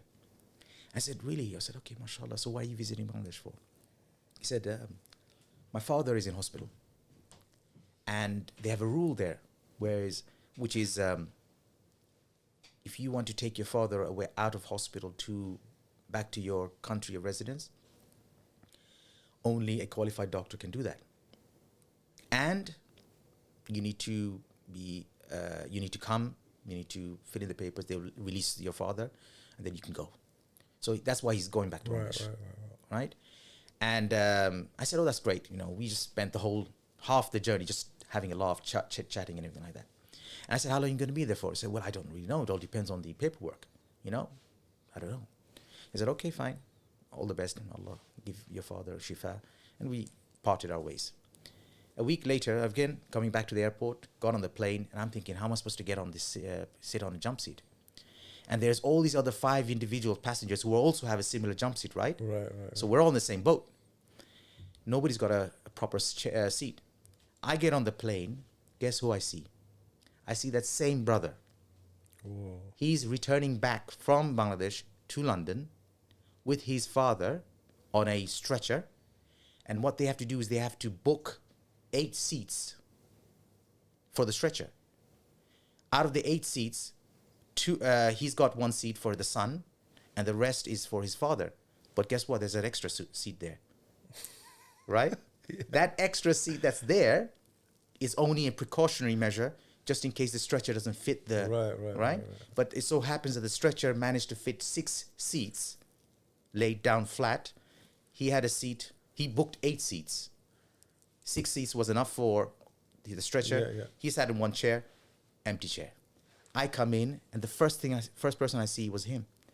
Assalamu alaikum, brother. I said, wa alaikum salam. MashaAllah, you managed to get your father back on time. Alhamdulillah. And so that I say, MashaAllah, you know, did you see your father? I say, yes, you know, is he okay? He said, Alhamdulillah, he's, you know, taken care of. I said, are you off now, back to London? He said, yes. Where are you sitting, brother? He's telling me. Brother, they couldn't give me a proper chair, a proper seat. I had to go and get a jump seat. Jump seat? Come, look, there's a seat here right next to me. Come over here. And he said, are you sure, brother? You sure you don't need it for your father? I said, look, this is an extra seat for me. You know, come and sit down. Don't worry about the jump seat. Leave it. You know, you're not going to be able to sit there. Put my luggage and everything like that. Sat there, and I could see all the other 5 passengers were sitting there looking at me and coming and said that, how did you manage to get that seat? I said that, you know, this is my friend. This is my brother. And I've got the seat. Not only I got proper comfortable seat, I slept all the way, had a proper meal and everything like that. Subhanallah, this is for every hardship comes with ease and 2 ease. Yeah. Because you put your trust in Allah. You don't know how Allah will take care of you because you put that trust in Him. Yeah. And that's the thing that we don't do. You know, whether it's a small issue in life or a major issue in life, it's about putting that trust in God. You know, and that faith that you fall back onto is a rare quality that we take it very lightly. We need to understand that life has its ups and downs. You cannot guarantee where you're going to be today, tomorrow, next year, whatever. But if you have that faith in Allah, trust in Allah, Allah will take care of you. You know, We always say about our friends, don't worry, he'll take care of you. How do you know that? SubhanAllah. You know? But Allah will take care of you. I was watching this video, bro. This was so depressing. This video. This is a guy. He's an atheist. Yeah. He was talking about his life and whatever, and he was saying that, you know, time. The more time goes on, we tend to vanish with time. So think about it. Yeah, when you pass away, and I think it was Hassan al-Basri that said this. I can't remember who said it, but he said a person dies twice. He has his physical death. The second death is when no one will remember him. So your name, like for example, could you tell me your great-great-great-grandfather's name? No. Does that make sense? Yeah. How many people even knew him that are alive today? So because when the last person that passes away that knows you, that's when you die. The second death. Yeah. So when I was listening to it, yeah, I was like, that is one depressing thought. But guess who knows who you are? Allah. You'll never be forgotten. Subhanallah. So that gave me a sense, like when I was listening to that, gave me a sense of, alhamdulillah, that I've got a faith that I can, because imagine staring down oblivion knowing that Nobody knows you. nobody knows you. You're dead. You're doing all that thing in life, but nobody knows For you. what? For what reason? You know, it reminds me of that in history. Do you remember during the time of I think it was Abu Bakr radiallahu anhu, when the battle of the Ridda wars. Yes. Actually, it was the battle of the Musaylima Kadhab. You know, the false prophet. Yeah. And so they had to. So all these companions and people going into battle, and then they would give feedback of who fell, Who passed away. away, and all that. And I think this was given to, I think, Abu Bakr or Umar, I'm not sure, one of them. The report was given that such and such, so-and-so, so-and-so, so-and-so fell. And others that you do not know of. Yeah. So I think it was Umar who said that, yes. Or Abu Bakr, again, I'm not really sure again. Said that, I do not know who they are, but Allah knows who they are. Yes. Allah knows who they are. So that's the key, you know? Yeah, 100%. It's not about who knows you. Does Allah know you? This is it, man. Do you have that relationship with God, with Allah? Do you know Allah? Do you know Allah? I think Allah knows you. He knows Yeah. I said it. Yeah, but exactly. do you know Allah? Like, Yeah, that's exactly. the thing. Like, Forget about people. Forget about this is people. the thing. It's to have that kind of, and I think, to most in this day and age when we're surrounded by comforts and, Yeah. I think I tell you, like, when you go out, like you said, in a forest or in, there's a moment you realize, you know what? If I lost my phone, like I'm alone. Yeah. You know, if imagine you go out to a mountain range for example, we've seen stories like this. Yes. Where people get lost and like that's just you and nature, bro. You and That's right. no one else does. So at any point, I watched this film a long time ago. I don't know if you remember this film about this guy, an American kid who, it was called subhanallah, I can't remember what the film was called. I don't know if you watched it, Zach. With the guy, he tears up his passport, gives all his money away to charity, into the wild. Into the wild. It's a true story about right. this 21, 22-year-old just graduates, tears up his passport, gives all his money away, and literally goes to Alaska and lives in Alaska by himself. Why Alaska? Because there was no people. They called okay. the last. He didn't want to be. Was with it Alaska or it was? I think it was Alaska or somewhere remote in America. There was literally no people. Yeah. You know, so, and just imagine him and that feeling, like you said, that feeling being in nature and being really like in touch with, reality. That is reality, to be honest with you. Because all of this is Exactly. It happened to Yunus alayhi salam, anyway, but he was by himself. in the belly of the but whale. look at all the prophets used to go out and do contemplation by themselves, innit? Yeah. So let's get on to your. So really, like, wow, we're an hour in. Yeah, subhanAllah. But this is kind of like the juicy part, which is because I really wanted to pick up with you the child development, because that's something that you're kind of well versed in and how it fits in with jiu-jitsu and obviously we didn't even get to. By the way, guys, Aabid is a black belt in jiu-jitsu. Just so you know, I forgot to mention that in the beginning. It's not that important. It's not as if he goes around. Yeah, my name's Aabid. I'm a black belt in jiu-jitsu. So what are you doing right now? What is your profession at the moment? So I'm a qualified primary school teacher. I've been teaching since 2009.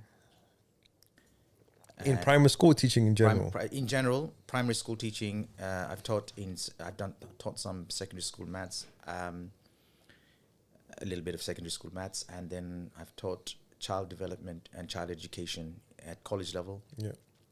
But my bulk of my experience is in primary education. That's really rare, bro.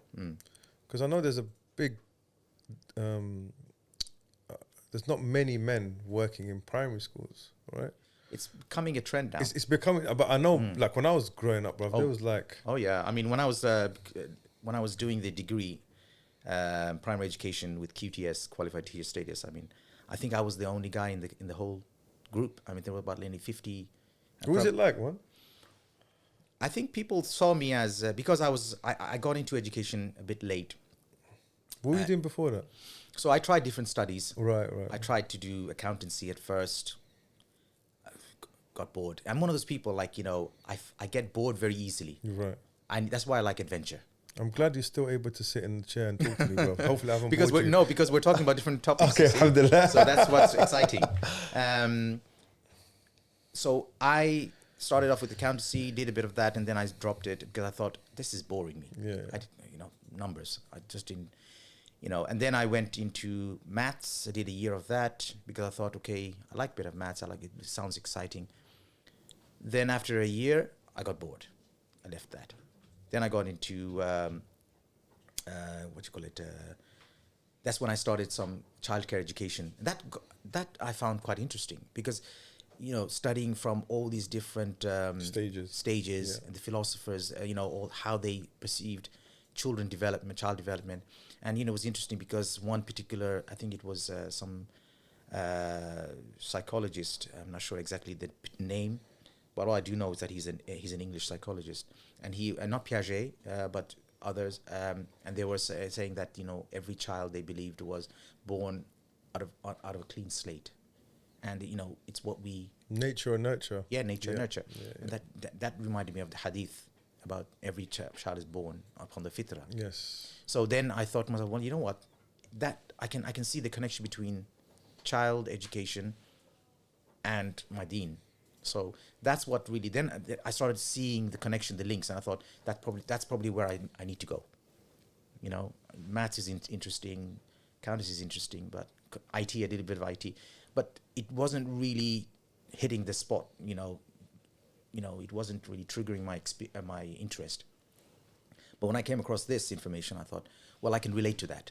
And I was a young father that time. My children were very young. And I thought to myself, you know what, this probably be helpful and useful for me to implement in my own young family. Yeah. So I thought, let me just, so I let nature took its course and went through it and studied it, and then, alhamdulillah, qualified in it. And then from there, I thought to myself, as the years went by, after that I finished, and I thought I'll just do some work. So I worked in different industries and different places, and again, got bored of those places. I needed a new challenge. All of this whilst I was doing my martial arts. I always enjoyed martial arts because you're always doing something different. You're not always doing the same thing. Yeah. And there was always a challenge. And I suppose that sort of appealed to me. And so eventually when I finished my childcare education, then I went into doing work, and then that I lost interest, and eventually I thought to myself, okay, I need to do something a bit more primary education, related, I really enjoy.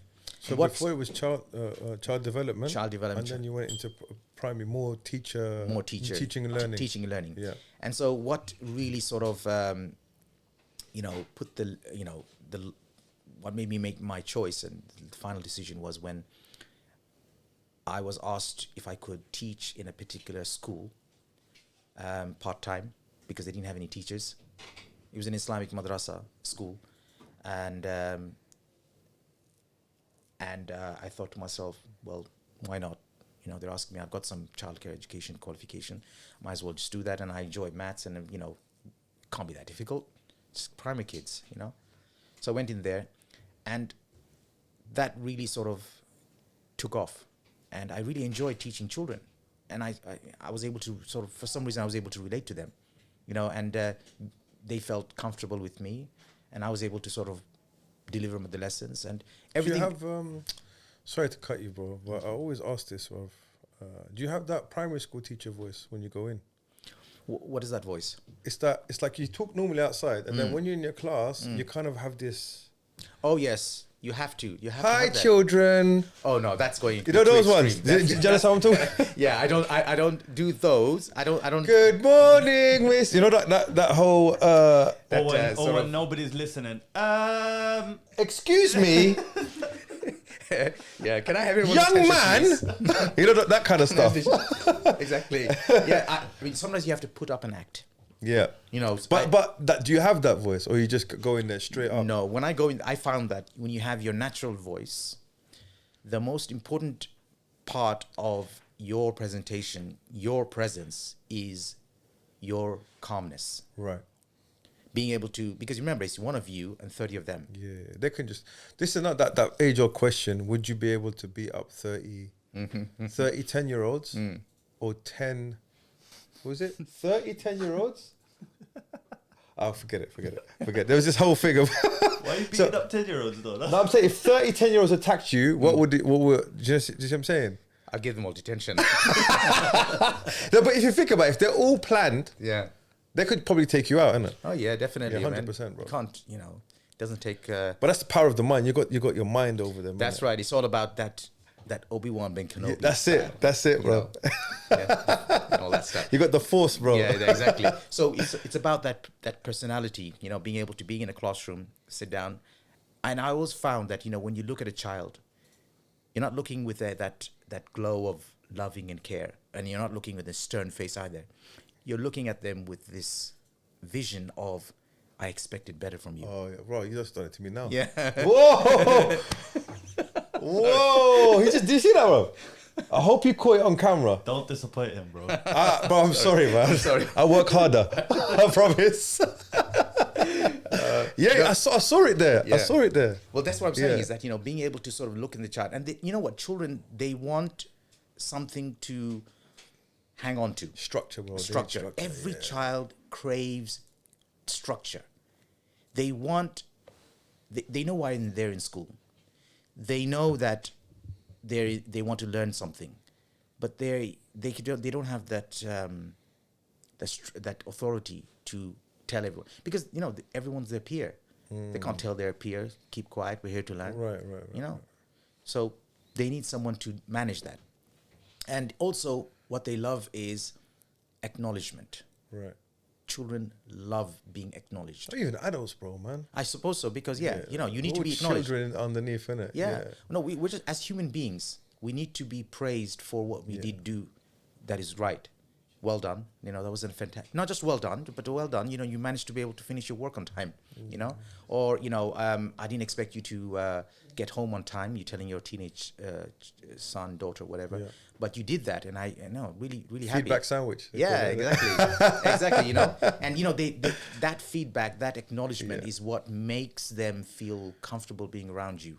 They smell the BS as well. So if you tell them they've done something well and they don't believe they have or they haven't tried, they won't believe you. Yeah, no. So you have to be very skillful in the way they give feedback. That's why being honest. Yes. That honest. Like, for example, you've had a chat with a child in a class, for example, and you said to them, like, I expect you to finish your work within the set time. Yeah.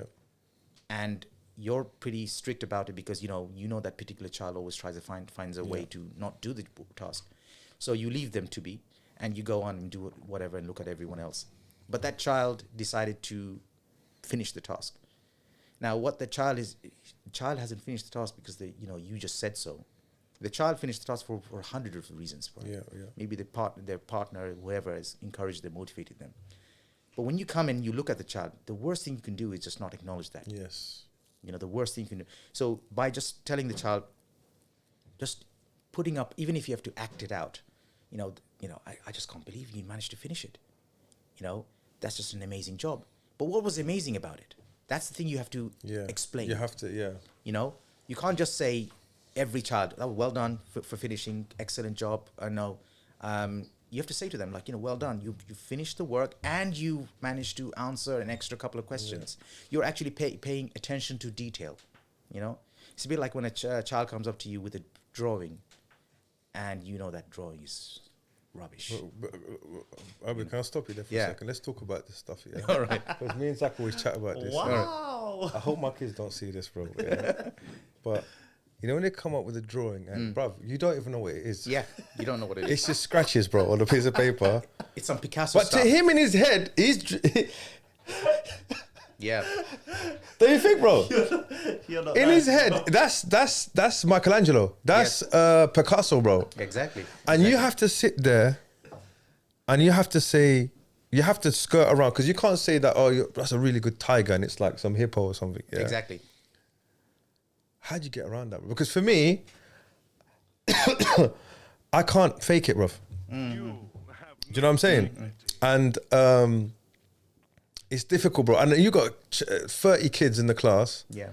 And another thing as well, Aabid, this is another thing I want to ask you, yeah. I went to sports day just recently for my kid, yeah. And I saw the teachers. They I can't imagine them being like that outside. Because they'd look like lunatics, bro. Don't you think, bro? Definitely. If you behave like that outside in the street, they'll lock you up, bro. Yeah, because, they're trying to act like a child. Yes, bro. Yeah. And I just found it really interesting, man. And how do you get around that, man? Well, interesting. It's very interesting. And are question. you the strict teacher in the school? I don't. What did I it? used to be, and then I realized that it doesn't work. No, it just gives too much stress. Yeah, It's too much stress. I'm like, why am I stressing so much for? And the worst thing is that you bring it back into your home. Yes, And so I thought to myself, you know what? I don't want to be too strict, and I don't want to be too relaxed. I'll find an in between, and realize that it's not just children, adults as well. Who doesn't like? Do you like to be around a person who's always moaning and depressed and angry and it's a horrible feeling. Yeah. Sometimes I've got this kind of a one thing about me is that I've got a natural frown. Like when I'm natural frown. Yeah. And I've even in one when I was teaching adults in college, I had to explain to them about in childcare education how it's important for an adult who's giving instruction to a child that you actually have to pay attention to the way your facial expression. It's called RBF. RBF, okay. Resting female dog face. Resting female dog face. But beef as in, okay, I'm going to say it. Resting bitch face. Okay. All right, okay. Sorry, bro. He thought it was like a terminology, like a scientific word. Scientific terminology. No. Like, what are you? It's sometimes I see pictures of myself and I'm like, wow, I wouldn't approach me, bro. No, exactly. No, I say that about myself as well. Yeah. I'm looking at myself, and then sometimes I'm looking in the mirror and I think to myself, why am I frowning for? Or for example, like my family clearly knows when I'm when they see my face. Yeah. And it's sometimes, I don't want to be like that. Yeah, of course not. But it's just the way I'm naturally But am. also, fake smiling is, you look like a psycho, though. Yeah, That's if you exactly. Yeah. You could try all these facial exercises and all that stuff, but that doesn't really work because, at the end of the day, the reason why I have this natural frown is because I'm thinking. I'm thinking about everything. Sometimes I'm sitting down, having my meal or whatever, and I'm thinking about something. I personally see myself as a very reflective person. So whenever I'm, something I could have thought about or come across during the day, and I'm thinking about it now. And You're auditing, basically. Yeah, and basically that's what I'm doing. I'm at the same time, I'm not ignoring anyone. I know exactly what's happening around me, but I feel like at that point, it's my chance to think about what just happened there. Got you. So, going back to say, if you see a child with a piece of artwork that doesn't have any sense to it whatsoever. So they tell us they've taught us in childcare education that or just simply when you're qualifying to become a teacher, that to ask open questions, right? But like to say, for example, oh, well done, this is I like the colors. Say what you see. I like the colors. I like the straight lines. Nah, you're taking the mic, bro. But you got to find something in it. Yeah, bro. you have to find something to qualify it as a You praise. have to, bro. I like the pencil. You did good. Right, you used paper this time. Thank you very much. Well done. You didn't draw on the wall. You did draw no. No, but you look at it, you say that, okay, I like this. You know, this looks amazing. Okay, I want you to tell me more about what you just drew here. Right. You know, so they'll tell you. Yeah. You know, and I've come across a child who's drawn straight lines and wriggly lines and all that, and said to me, "That's a tomato." Yeah, so that he's taking the mick out of your life, though. He's actually taking the mick out of your life. What he did was he didn't do anything, and then he saw you coming and just drew 6 lines. See that kid? He's gonna be a CEO or something, bro. Exactly. 100%. But you can't sell me 6 lines as a tomato. Exactly. But like I said, we've got to stay professional, man. Exactly. Can I tell you a story quickly? Yeah, sure. So, someone told me. I'm not gonna say who it is, but someone told me this story that they were working in a primary school. Yeah. And they were doing things like, for example, the table is smooth. This is rough, so they had to write it out. Yeah, science. Is it science? It's to do science. Okay, yes, right. Yeah. So this kid, so they've gone around checking. Yeah. So this kid wrote, "My pen is hard." Yeah. Okay. But his spacing was a bit like thing. So the pen is hard bit, yeah. It's The together. pen and the is was a bit too close. Do you understand? So what would you know when they describe so for me, if I saw that, I'm like, that's a red flag right there, bro. Yeah. What's going on in that child's mind? Exactly. What is going on? And all of a sudden, child protection, all this stuff starts going. So Yeah. what they said to them was, "Can you read it out for me?" Oh yeah, my pen is hard. Oh, alhamdulillah, but thank God, bro. It's not. But you see what I'm saying to you, Yes, bro? yes, That is how a teacher thinks. Yeah. Like what you just said, you asked them, innit? You Yes. kind of instead of asserting your depraved mind Yeah. to what they're, because they're children, they're innocent. Innit? Yeah, but That's right. but there's also one thing happened to me, bro. I took my daughter to school, and she drew a picture of me shooting my friend with a shotgun. Yeah? Oh, wow. And he was dead, and there was blood all over the paper and whatnot. At the end of the school day, they didn't let me pick her up, bro. Wow. They said, she drew this, and she said that you killed your friend with a shotgun and this and that. And then they put me to the side of the room and like, no, you can't pick her up. You Yeah. have to get police involved. And I was like, whoa, Yeah. where the hell? Where's the line here? She's 5 years old. Yeah. Is she still at the school? No, she's not. That was I'm old school. joking, That I'm was joking. So what? What happened? No. So tell us the Nothing. story. At the end, they verified that it was. They asked the questions. They So said, they're just trying to figure out: are you a murderer walking yeah, around? like, why? What kind of stupidity It's is very that, bro? stupid, bruv. Yeah. I mean, children do express themselves based on what they see, hear, Yeah. and all that. That's true. Yeah. And but it's the how they generalize everything with the same brush. That's the problem, you know. And it's the method in how they actually approach Yeah. this, you know. So you know, I think there's a lack of in amongst many schools where teachers are not educated in the culture behind the you know, which can be supportive towards understanding the children and their families and all that. But also, by the way, sometimes they take things. I've experienced, like for example, women who teach, yeah, the way they approach boys and the way in their behavior is completely different to how a man would see the way a boy would behave. I'll give you an example, yeah. I remember I took a group of boys out to a class from South London we did like a orienteering day. And there was this group of boys that were like wrestling basically. You know, it's like just wrestling around.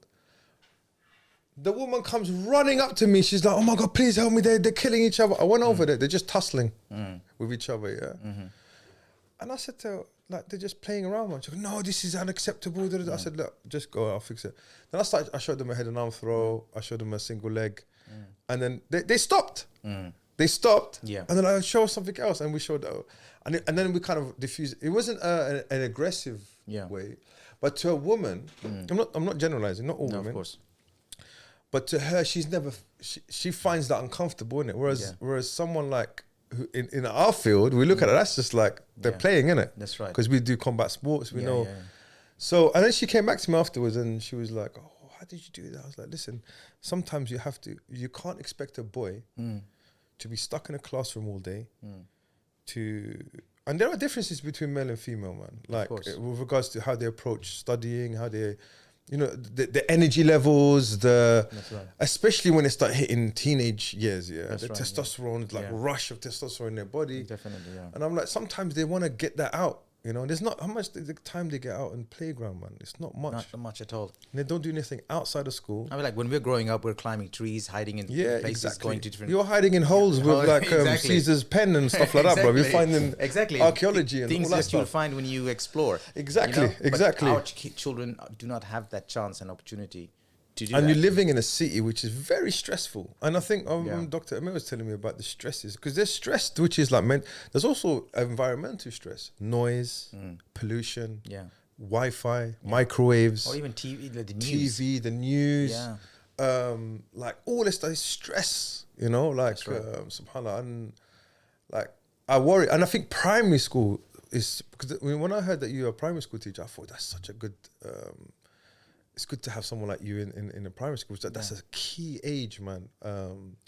If you get it right at primary school, secondary is going to be way less stressful, man. Definitely. I mean, again, there are, in my experience, I have seen a lot of male primary school teachers and just amazing males. I mean, I would say they're probably better than me in terms of how they teach and how they manage children. But my intention of becoming a primary school teacher was simply because I saw my approach different. I feel like I'm different in terms of how I approach children. Yes, you have behavior management policy and you have all, but just like you gave me that example about these children who were scuffling, which was, you understood and you approached it not in a very in a military way, but in a way that you understood the situation, you allowed it, and then you blended in, and then they were able to respect your approach, and then they were able to listen to you. Whereas the other person saw that as an aggressive behavior. Again, it's about understanding your subjects. In this case, for example, every child who in a primary school, they have different behaviors. And it's about understanding how each individual child behaves, understands, responds, reacts. And it's about, not all children behave the same way, right? So, and giving everybody the same value. Like, a good child will always be a good child because that child has been raised to think good, do good, behave good. Whereas a child who comes from, let's say, a family who most of the time he or she is ignored, or just like not given that tarbiyah, that education. Or they might their parents might work and they're latchkey kid. They'll practically raise themselves almost, or most of the time, or being raised by the iPad. So you can see that these children, they need extra support. Now what happens is that they will draw your attention a lot more, drain your energy a lot more in class than the good child.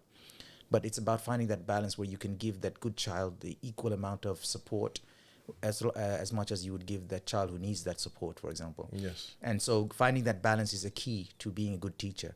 And sometimes just being natural, being not only, like, say, I don't know, they don't want a father in the classroom, right? Of course not, yeah. And they don't want a teacher either. What they want is somebody who's like a friend, who's like not at their level, because you don't want to be at their level and then try to implement rules, right? But at a point where you're being very honest and explain. What children want is they want a reason. They want to know the reason behind doing something or not doing something. Like, for example, okay, I can't have you not do your homework, or I can't have you not finishing off your work because you feel uncomfortable to finish your work because you're being, I don't know, maybe they're being lazy. And they just don't want to do their work. But so you need to explain to them how that work can impact their achievement. The repercussion, the ripple effect. And, or for example, in terms of behavior management, like, okay, the fact that, a child behave a particular way to another child, by explaining to them child why they should have not behaved like that, the child feels respected.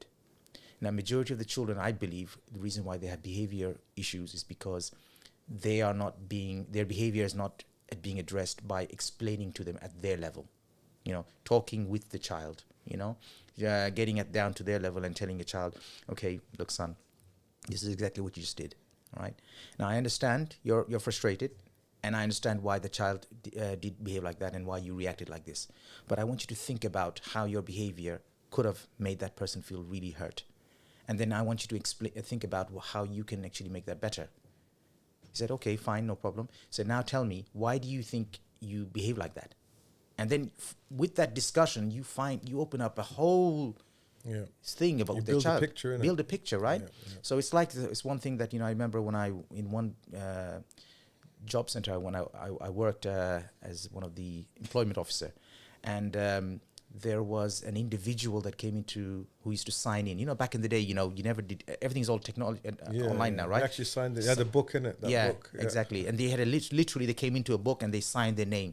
So these individuals would come just for the sake of signing their name and then head off, and then they would get their weekly benefit and all that. So this guy is about 6'7", right? Wow. Bald head. His face looks like death. When you look at him, you actually think, man, I hope he does not sit in front of me and ask me today. I just hope he doesn't do that. Now, I had other colleagues, and it just so happens my chair was always empty. Yeah. He came and sat in my chair, and he's effing and blinding and everything like that. Gave me the effing book. I want to effing sign it. I don't want to effing talk to you about anything. Don't tell me effing about any job. I'm going to effing thump you, I said, man, I didn't even say anything, What's the matter with you? And he said that, are you effing talking still? Where's the book, And I said, okay, I'm getting the book, here's a sign. He said, but before you sign, I need you to, the rule was you had to show me 3 jobs. Yeah. And I said to them, do you have 3 jobs? He said, what did you just effing say? You want me to find you? He said, what do you think this is? You're asking me? I said, look, I'm not saying anything. All I want to know is that if you've managed, I said, don't you dare something. I'm going to come and sort you out later. So he kept on doing the same thing for every single week. He came into and did the same thing. And I'm like getting stressed. I'm thinking, man, I don't want him. But this time he would deliberately choose me because he thought he could get away with it, right? So this is where my teaching skills got kicked in, right? So you have to literally hear out, listen to them, pause, make eye contact, and then feel, So I literally got to the point where I found out, and I literally listened to him. And he shared a lot of experiences. I still got him to sign. No way I'm going to say, no, you can't I got him to sign. But he started spending more time with me, sitting down, chit-chatting. He wanted to talk to me. Eventually, I find out that this guy was a Muslim. Right. In years ago, his father is Muslim. He didn't white grow. Guy? I think he's white, but he looks like mixed race. But he just looks like a nutter, Later on, I find that, he took part in some sort of a, street fight, that game Street Fight? Combat, Mortal Kombat and all these street fight games and all that. Oh, the Super Nintendo games. Super Nintendo game. Okay, right. He was one of the characters. They actually took him as one of the characters. No. He was one of the characters who he auditioned for. He must have been Jax, bro. I don't know what he was. Bring up Jax from Mortal Kombat, bro. Bro, that is so strange. It was crazy. And so that's how much he disclosed. The guy was actually doing even a job while signing on. Right. That's how much he trusted me to share. He knows very well that I'm the employment officer. I'm the one who... But am I going to stitch on him? Yeah, this... No, that's the old one, the old Mortal Kombat. This one? The old one, old one. This was what year was this? Yeah, I think that something... It's the guy that looks... Yeah, like that one over there. This one there? Yeah, this one there. So that was your guy that was signing on? Yeah, he was like massive tall. Anyway, so this guy, he was... Eventually, he became a very close client. Coming in, talk... His voice level would calm down. He showed that respect. This guy's 6'7", right? a foot taller than me, and he's really showing that respect only because I took an interest in his life, right? To the extent that my boss wanted to give me some sort of a certificate or reward or something like that for because everybody's stressed out because of him. And that's the same sort of, so I felt that, like I could use the same, you can use the same thing with children, right? Having to be able to get down to their level. So when I teach my kids in my jiu-jitsu classes. So this is what I was going to say, because we've got to wrap up. We'll have to pray Maghrib, man. Oh, no, sure. Yeah, sure. Go ahead. I didn't realize the time has gone so fast. So fast, man. There's so much I wanted to talk to you about. But, so because for my thing that I wanted to ask you was, how did you marry it up with jiu-jitsu? And also, before you leave, I want some advice for fathers out there. Because I feel like I'm trying to campaign for dads not only to bring their kids to jiu-jitsu or wrestling, whatever it is, grappling, is to train as well. Yes. Because a lot of parents, I've seen like parents at the gym, they've been bringing their kids for years, man. But you never see them on the mat. Never seen the parents on the mat. Yeah. Like, why don't you train? You're like in your 20s or early 30s. Why don't you go and train, man? Yeah. You know? Yeah. So, like, just how important this... Okay, let me phrase the question. How important for a child's development, and I'm talking about boys more than girls, but girls can fit into this as well. Of course. How important is extracurricular activity, especially combat sports, with specificity grappling, to their development through their primary stage? Right. As you know, grappling is a very close contact sport. Yeah. We are not really damaging them. You're not punching them, kicking them. You're actually unifying two bodies and you're rolling. It's a bit like hugging, right? Yeah. And which child doesn't like a good hug? I mean, it depends on it. Yeah. They like the fact that, the father is hugging them. Yeah. I'm talking about parents and children, right? Yeah. Parents, children love to be hugged. And sometimes fathers find it difficult to hug their children. Or maybe even mothers find it difficult. Yeah. What jiu-jitsu does and grappling does, it allows that opportunity to bond, right? Where you're actually physically, rolling. And I remember, like, sometimes, for example, when I would roll with, when I first started rolling with my boys. Have you got kids? I have 4 children. Allah Akbar. Yeah. Boys, girls? 2 girls, 2 boys. MashaAllah. And when I'm like rolling. Sorry, how was the eldest one? The eldest child is 24, and they come to 25. Okay, I didn't know you had older kids. Yeah. Okay, mashallah. And how's the youngest? The youngest is 12 years old. 12, mashallah. Yeah. Boy, youngest? Yeah, youngest is 2 boys. Youngest, yeah. Okay, the girls are the older Eldest, ones. yeah, that's right, yeah. Oh my God. So one of the things that, like this whole idea about grappling is that one of the ways you can mentally bond with your child, you can teach them, educate them, take them places and all that stuff. But there is also the physical bonding, which is like being able to understand your child's strengths and movements and all that stuff. So there is the reason being a sunnah of wrestling and grappling is because it sort of allows you to build that relationship with your training partner. So when a father rolls with their son, the son feels that the father will understand their emotions, their physical emotions when they're rolling. So I think it's I really like that fact that I can roll with my boys. I mean, whether they want to carry on rolling or not, it's up to them. But giving them that chance to experience that is really, really important. But it is important for parents and fathers especially to understand that that when they're on the mat, they need to be that natural gift of being able to sort of roll. Like we're inclined to grapple. We're inclined naturally to grapple. Yes. Nobody wants to get punched in the face and kicked because you can't make friends with people who get punched and kicked in the face and all that. Well, it's also like the damage, isn't it? The damage, you can't exactly. do it like it takes a toll on your body. Yeah. And it's not a natural thing to want to do. I mean, imagine you're with your son and you're fighting and your son punches you in the face. Oof, yeah. It gets, I mean, where's that respect? That's true. Then you're thinking, man, now I have to put him in his place because I'm the father, right? Yeah. So it's not something that you want to do. I mean, teaching them to punch and kick is a separate matter. But if you want them to bond, it's not going to work like that, right? But probably grappling, wrestling is probably the safest way Yes. to do that. And when they physically feel like, Khabib and his father, that bond they have together, even today, Khabib talks about that, that bond. The Gracie family, Hicks and Gracie, and all the Gracie, how they talk about Helio Gracie and how they used to grapple and all that stuff. That bond they had, they still up to today still talk about it and all that. That legacy that they left behind and all that. So I think, if you want to understand your child, you need to be able to find different avenues. And one of the best ways is physically joining them in the grappling and wrestling.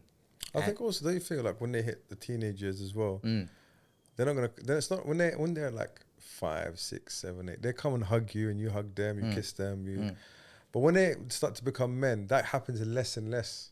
Yeah, it becomes harder to do that. Right? I think that's to do with culture as well. Yeah, because like say in the certain cultures, they still kiss their like for example, you still see videos of Hicks and Gracie kissing his father. Helio Gracie, even when he's in his early 20s. Yeah, I think that's different. Don't you feel like when you're hitting your teens? So Right. I think after you hit when I you see what become you a mean. man, Yeah. like you're more likely to hug your dad, kiss him, joke around. But when you're that awkward phase, Yeah. like 13, 14, their body's all changing. Yes, and I you know agree that with kind of. I agree with you. They go through that hormonal change. Yes. And they testosterone increasing and all that stuff. And then they feel like they don't know where they are. Yes. Mind's everywhere. And I So felt the like last thing they want is their father trying to. yeah, give him a hug or so whatever. get off me. I think with my ones when they hit year 8, Yeah. for me, Yeah. year 7, year 8, when like they want to stop training. They don't want to do it. They're like, oh, I can't be bothered. Da, da, da. But when I push them and they go, and after training, they feel really good. Yeah. And it's that hormonal shit like you talked about. The Yes. training really does level out your hormones and Yeah. actually. That's right. Um, And it's also about like what sort of training they want to do. Like, do Yes. they want to do wrestling and grappling, or do they want to do weights? yeah. Do they want to see their muscles grow big, or do they want to see them being able to snap down somebody and then Yeah. double leg tasting and then them down and take control of them? What is motivating them to be part of the training? But I think if we talk about grappling specifically, because I think we both are like we practice the art. You teach it. And I feel like you're in a very unique kind of situation where you're in a primary school setting, and you're also teaching grappling as well. So, do any of your students go to the school that you go, or do you ever? I never advertise. I don't advertise. It's most of my the members, the children who attend my classes are through word of mouth. Yeah. And that's probably the best way. Yes, right. yes, yes. And to be honest, even adult classes, I just don't advertise at all. Yeah. I like small numbers. Yeah. But with kids, there are always more kids that Of course. take yeah, part than adults, right? Yeah. So some schools I've been one of the schools I've been to, like parents have found out that I teach, and so they're interested. They just want their child to do something, Yeah. right? They want their child. They see their child has got a lot of energy.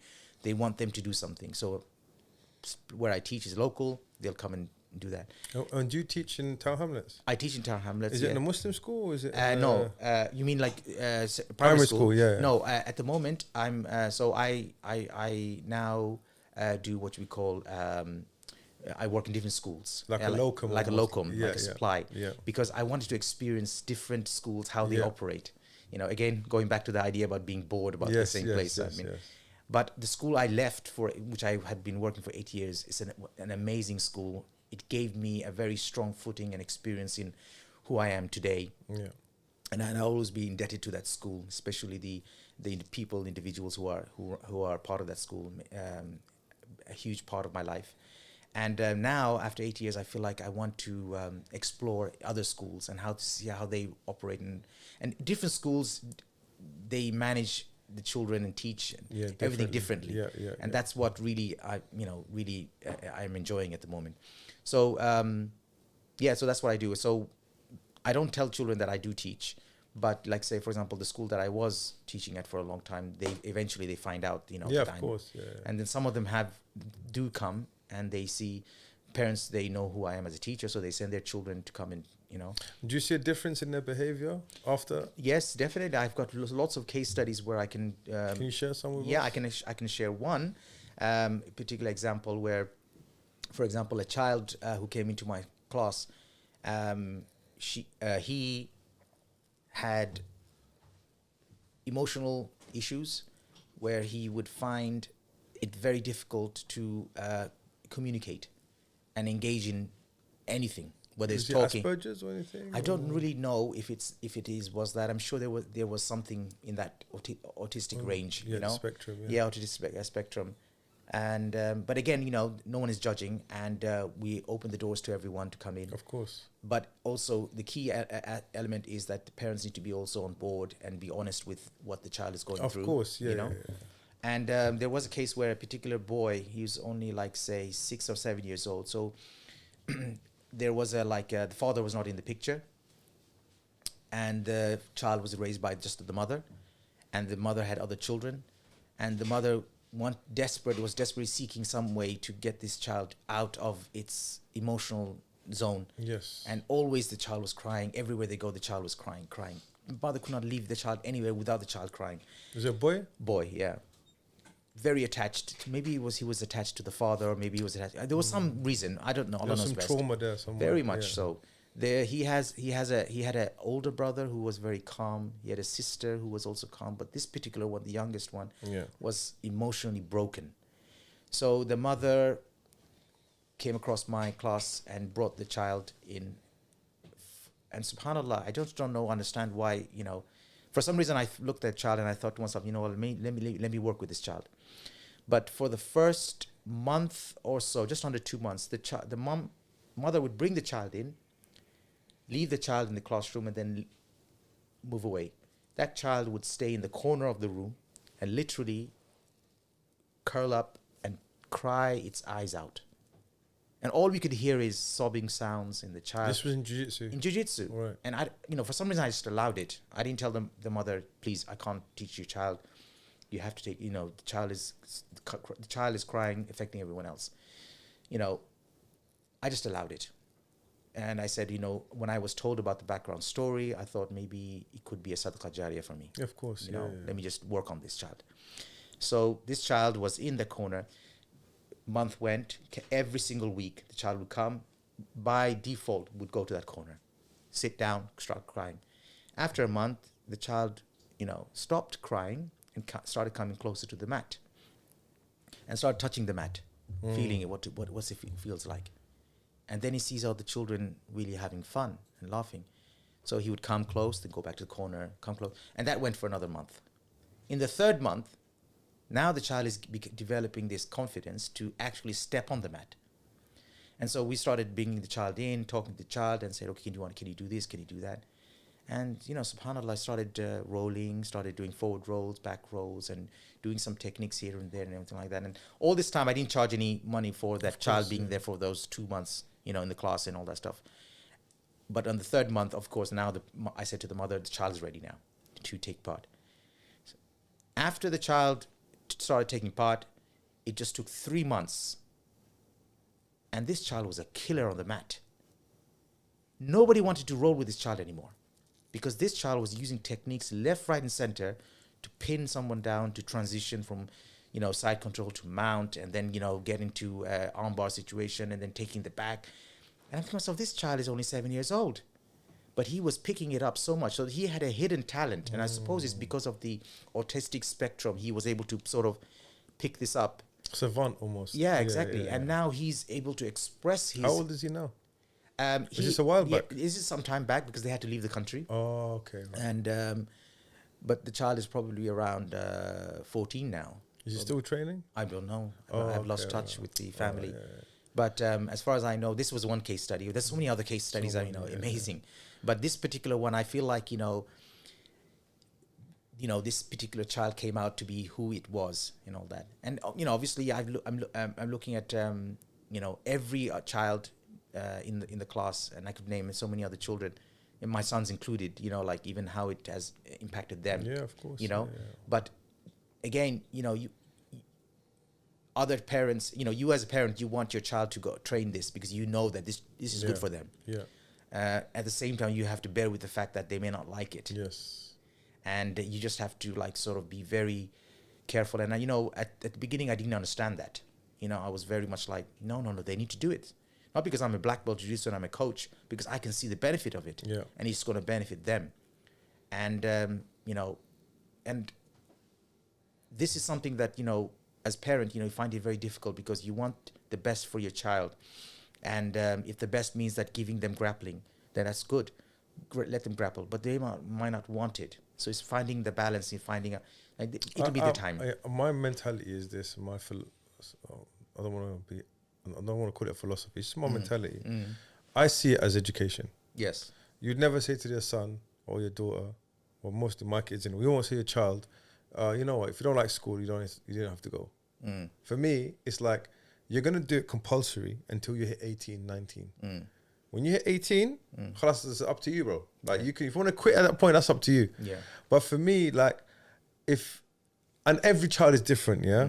But because there's a culture in our house that's what we do. I train, their mum trains, they train, their uncles train, everyone. Does that make sense? It's like a career. So for them, it's like, I've tried to create that culture in the house. Same way that we read Quran, we pray, we all these things. Yeah. But like, going back to kind of why it's so important is that I think sometimes as parents, we put our own, like what you said, our own aspirations onto our children.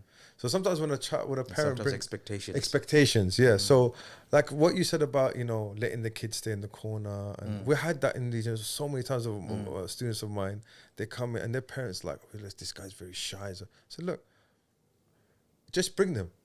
All you have to do is bring them and let them even just sit on the mat. Yeah.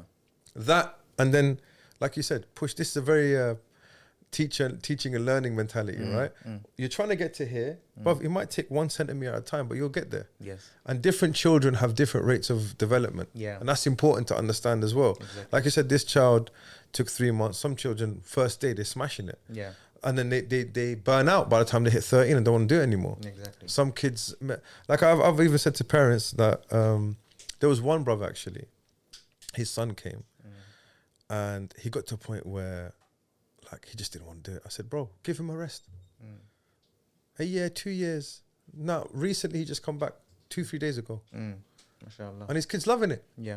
I'm like, sometimes it takes time for that person to grow into their body and their mind and all that stuff. SubhanAllah. So many things going to help them to experience the return, because like, they could get into a fight. Teenagers always getting into fights at school. And I mean, one example is that, where jiu-jitsu really helped is like, even my son was telling me about, how he got into a situation where he went to school and kids, they love to scuffle, they like to push each other and all that stuff, and they like to test each other, and they like to punch and kick and all that stuff. But, he managed to take a double leg take, get in, close the distance, double leg takedown, take him down, take the back, and that's it. He's already controlled the situation. It's like very humane way of managing this. And the boy tapped out and said, stop, and all that, I got it now, But you see, if your child doesn't know that skill, and they were to experience a punch in the face and a kick, they're going to come home and they're going to take it out on the family. Yeah. Mom and dad don't understand what I'm going through and this and that.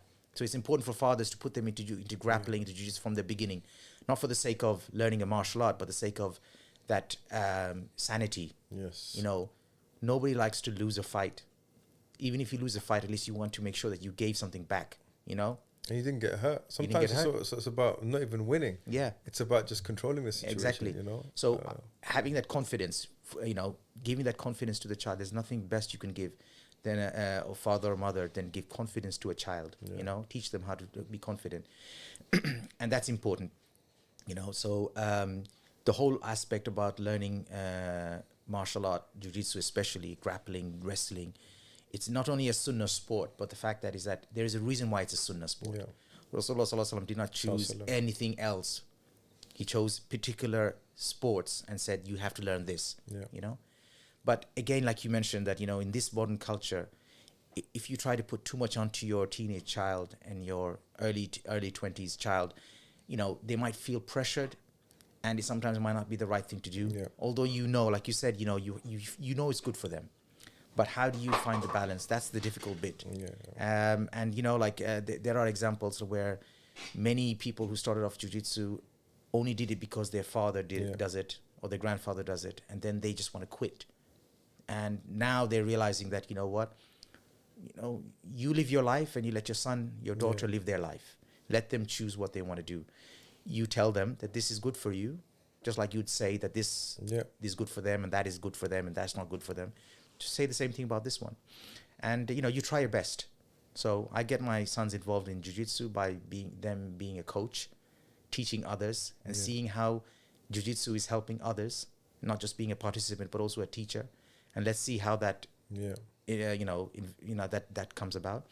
And if they want to carry on, that's good for them. But what I need to think about myself now is that can I leave behind a legacy that will inspire others to be the best that they can be? I think that's the best thing you can. I mean, like Confucius said, was it Confucius? It's a Chinese proverb anyway. It says the best thing a father can leave to his child is a skill. Well, there's a hadith about it actually, that the best gift a father can give to his child is a good education. Yeah, there you go. So and that's the responsibility of every father, to give that education. 100%. 100%. So finding the balances, that's the key. Wallahi, it's so important as dads. Especially now. I hate to bring it up, but society doesn't really value. Now you can have a child without a dad. Yeah. You can be a dad, but you may not be able to be a father. Yeah. But I'm just saying, in general now, families are being split up over the most trivial things. That's right, unfortunately. Yes. Whereas before they would have endured through these things, like the hardship. You see a lot women are leaving their husbands because of financial hardship, or other way around. Where our grandparents or great grandparents, even our parents, bro, generation where they'd endured, they endured through so much. Divorce was almost unheard of, man. It'd be like something really, really bad would happen. And now a lot of, unfortunately, I'm not saying divorce it's not a good thing, or sometimes it's a release. But I'm just saying as a like you said, we run a gym. I'm sure we get a lot of single mothers coming in. They go through a lot, man.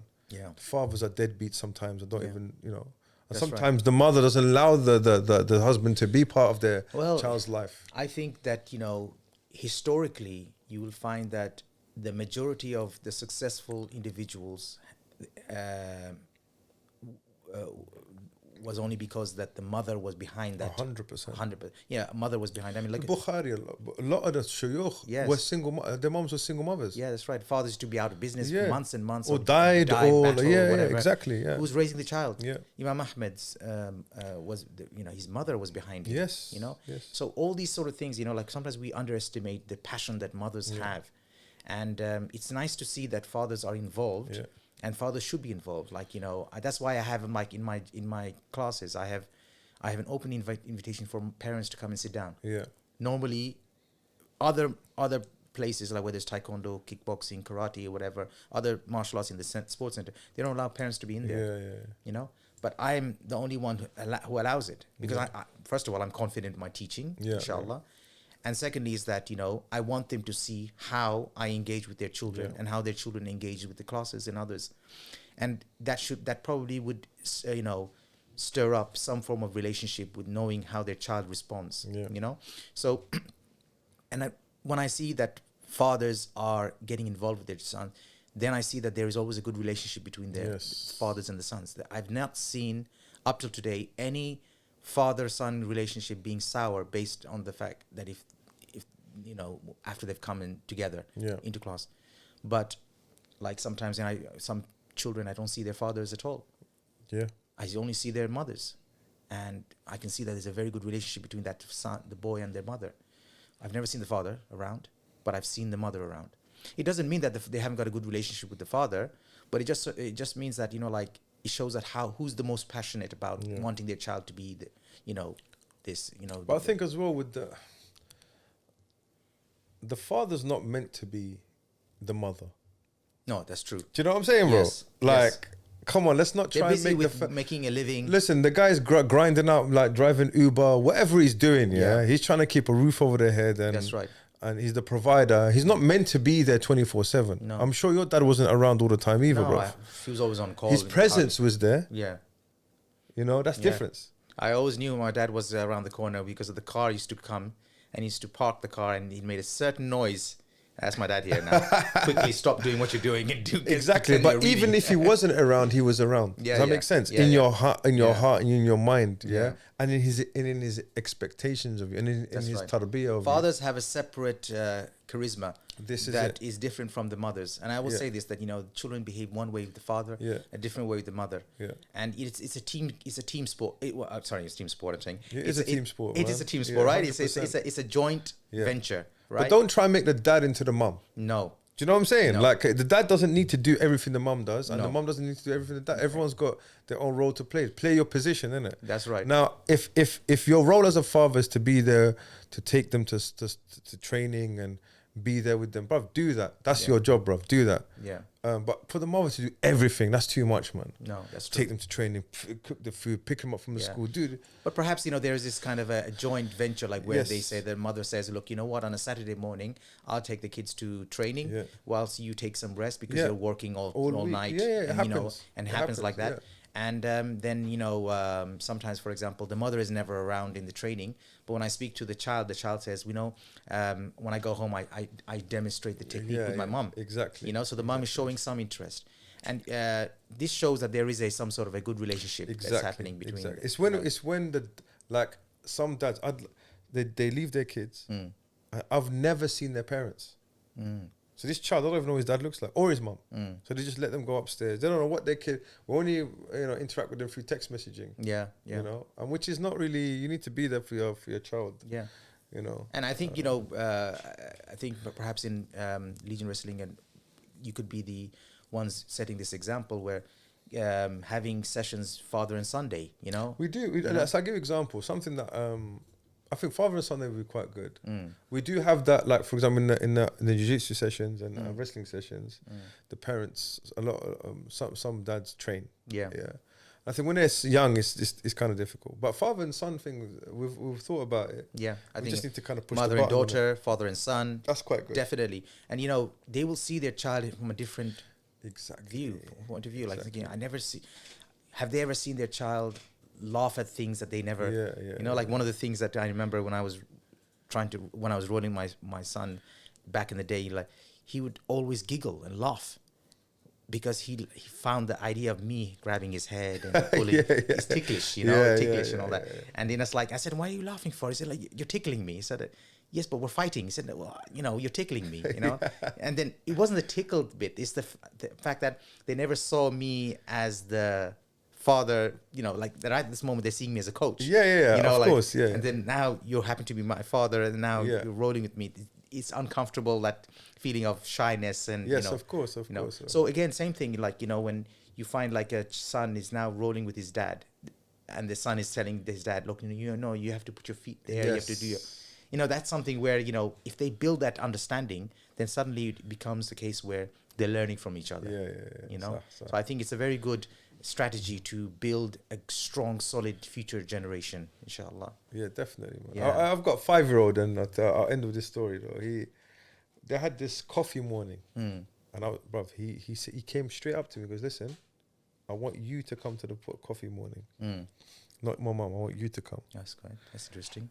So I was like, "Bro, it's just gonna be like the gal them, like they say. It's only the mums over there. I'm just gonna be the only dad there, innit? It's gonna be a bit awkward, yeah." And I was dreading it, but he kind of stuck it on me. He said, "Listen, you're gonna have to come." Did he say why? Because he wanted me to come, innit? I just wanted. I just said you wanted you to come. I want you to come. He just decided that I'm the one that day, yeah. So I took him. He's proud walking in with me, and he's like, "Yeah, this is my peg where I put my little jacket there. Yeah. This is like the plant that I sit next to sometimes." And then I'm sitting down on the carpet, but I felt like a gorilla, bro. Because everything's small in private school, innit? Yeah, chairs are small. Everything's tiny. Everything's like tiny. And I just took a minute and looked at his face, and he was so happy because you're supposed to read a book to them and then leave. And then the reality of training grappling, but my hips were hurting, my knees were hurting. You know, you have to sit on the floor, innit? Yeah. And I'm just like, oh my God, pain all over the place from Yeah, rolling the yeah. day before. Yes. And he's sitting on my lap. And then I'm just kind of like awkwardly like reading the book to him. Yeah. But in that moment, I was like, subhanAllah, like he's going to remember this for the rest of his life. the rest of his life that I've actually come with. And for me, it's something very small. Yeah. And I was a bit sad a little bit because I was like, I should have done this more often. Well, the fact that he volunteered this request, he will remember this for that reason. Yes. But when you tell a child that, oh, do you want me to come with you to school? And then the child says, yeah, I don't mind. Yeah. You go there. They're not going to remember that. Yes. But when they say, Dad, can you come with me? You know? And he said, oh, you want me to come? He said, oh, I'd be honored to come. Be a I'm pleasure. not gonna lie, I didn't want to go, bro, but I didn't tell him that. And they said it was coffee morning. There was no coffee, bro. No coffee. It was dry biscuits and it was like orange juice or something, bro. But anyway, they Got him to false advertising, bro. But barakallah fik, brother Aabid. Barakallah fik for everything. And if you're down, is it Whitechapel? It's in Commercial Road, Whitechapel. Well, it's Whitechapel, other end of Whitechapel, Commercial Road. Yeah. It's Whitechapel as well. Is it the sports centre? The Mulberry Sports Centre. Oh, Mulberry Sports Centre. So if Yeah. you're ever down, if you live in that area, you should definitely go down and check them out. You've got a website, right? I'm just using Instagram now. Okay, Instagram. So Yes. Spiral BJJ on Instagram. Spiral Jiu Jitsu, yeah. Sorry, Jiu Jitsu. JJ, I'll put it in the Yeah, description, sure. inshallah. No worries. Definitely get your kid. And look, he's a fully qualified teacher. One of the I guess old school jiu-jitsu guys from East London, Bangladeshi. The whole Bangladeshi jiu-jitsu mafia, bro. He's part of that. Mashallah. So yeah, definitely go down and check them out. And hopefully we'll get you down to do another seminar. That judo throw that you taught us last time. Oh yeah. I still can't get it. You know the one we used. Oh yeah, that spiral. That one, yeah. Yeah. with Spinning my underneath. big selfie. I couldn't. You need to come and show that to me again. Oh, Inshallah. it's become a big hit now. The one with the hip. You put the hip? Yeah. It's when you get like you got a collar grip. Yes. And then the opponent counters it by getting an overhand grip. Yes. So that way you can't pull them hard enough.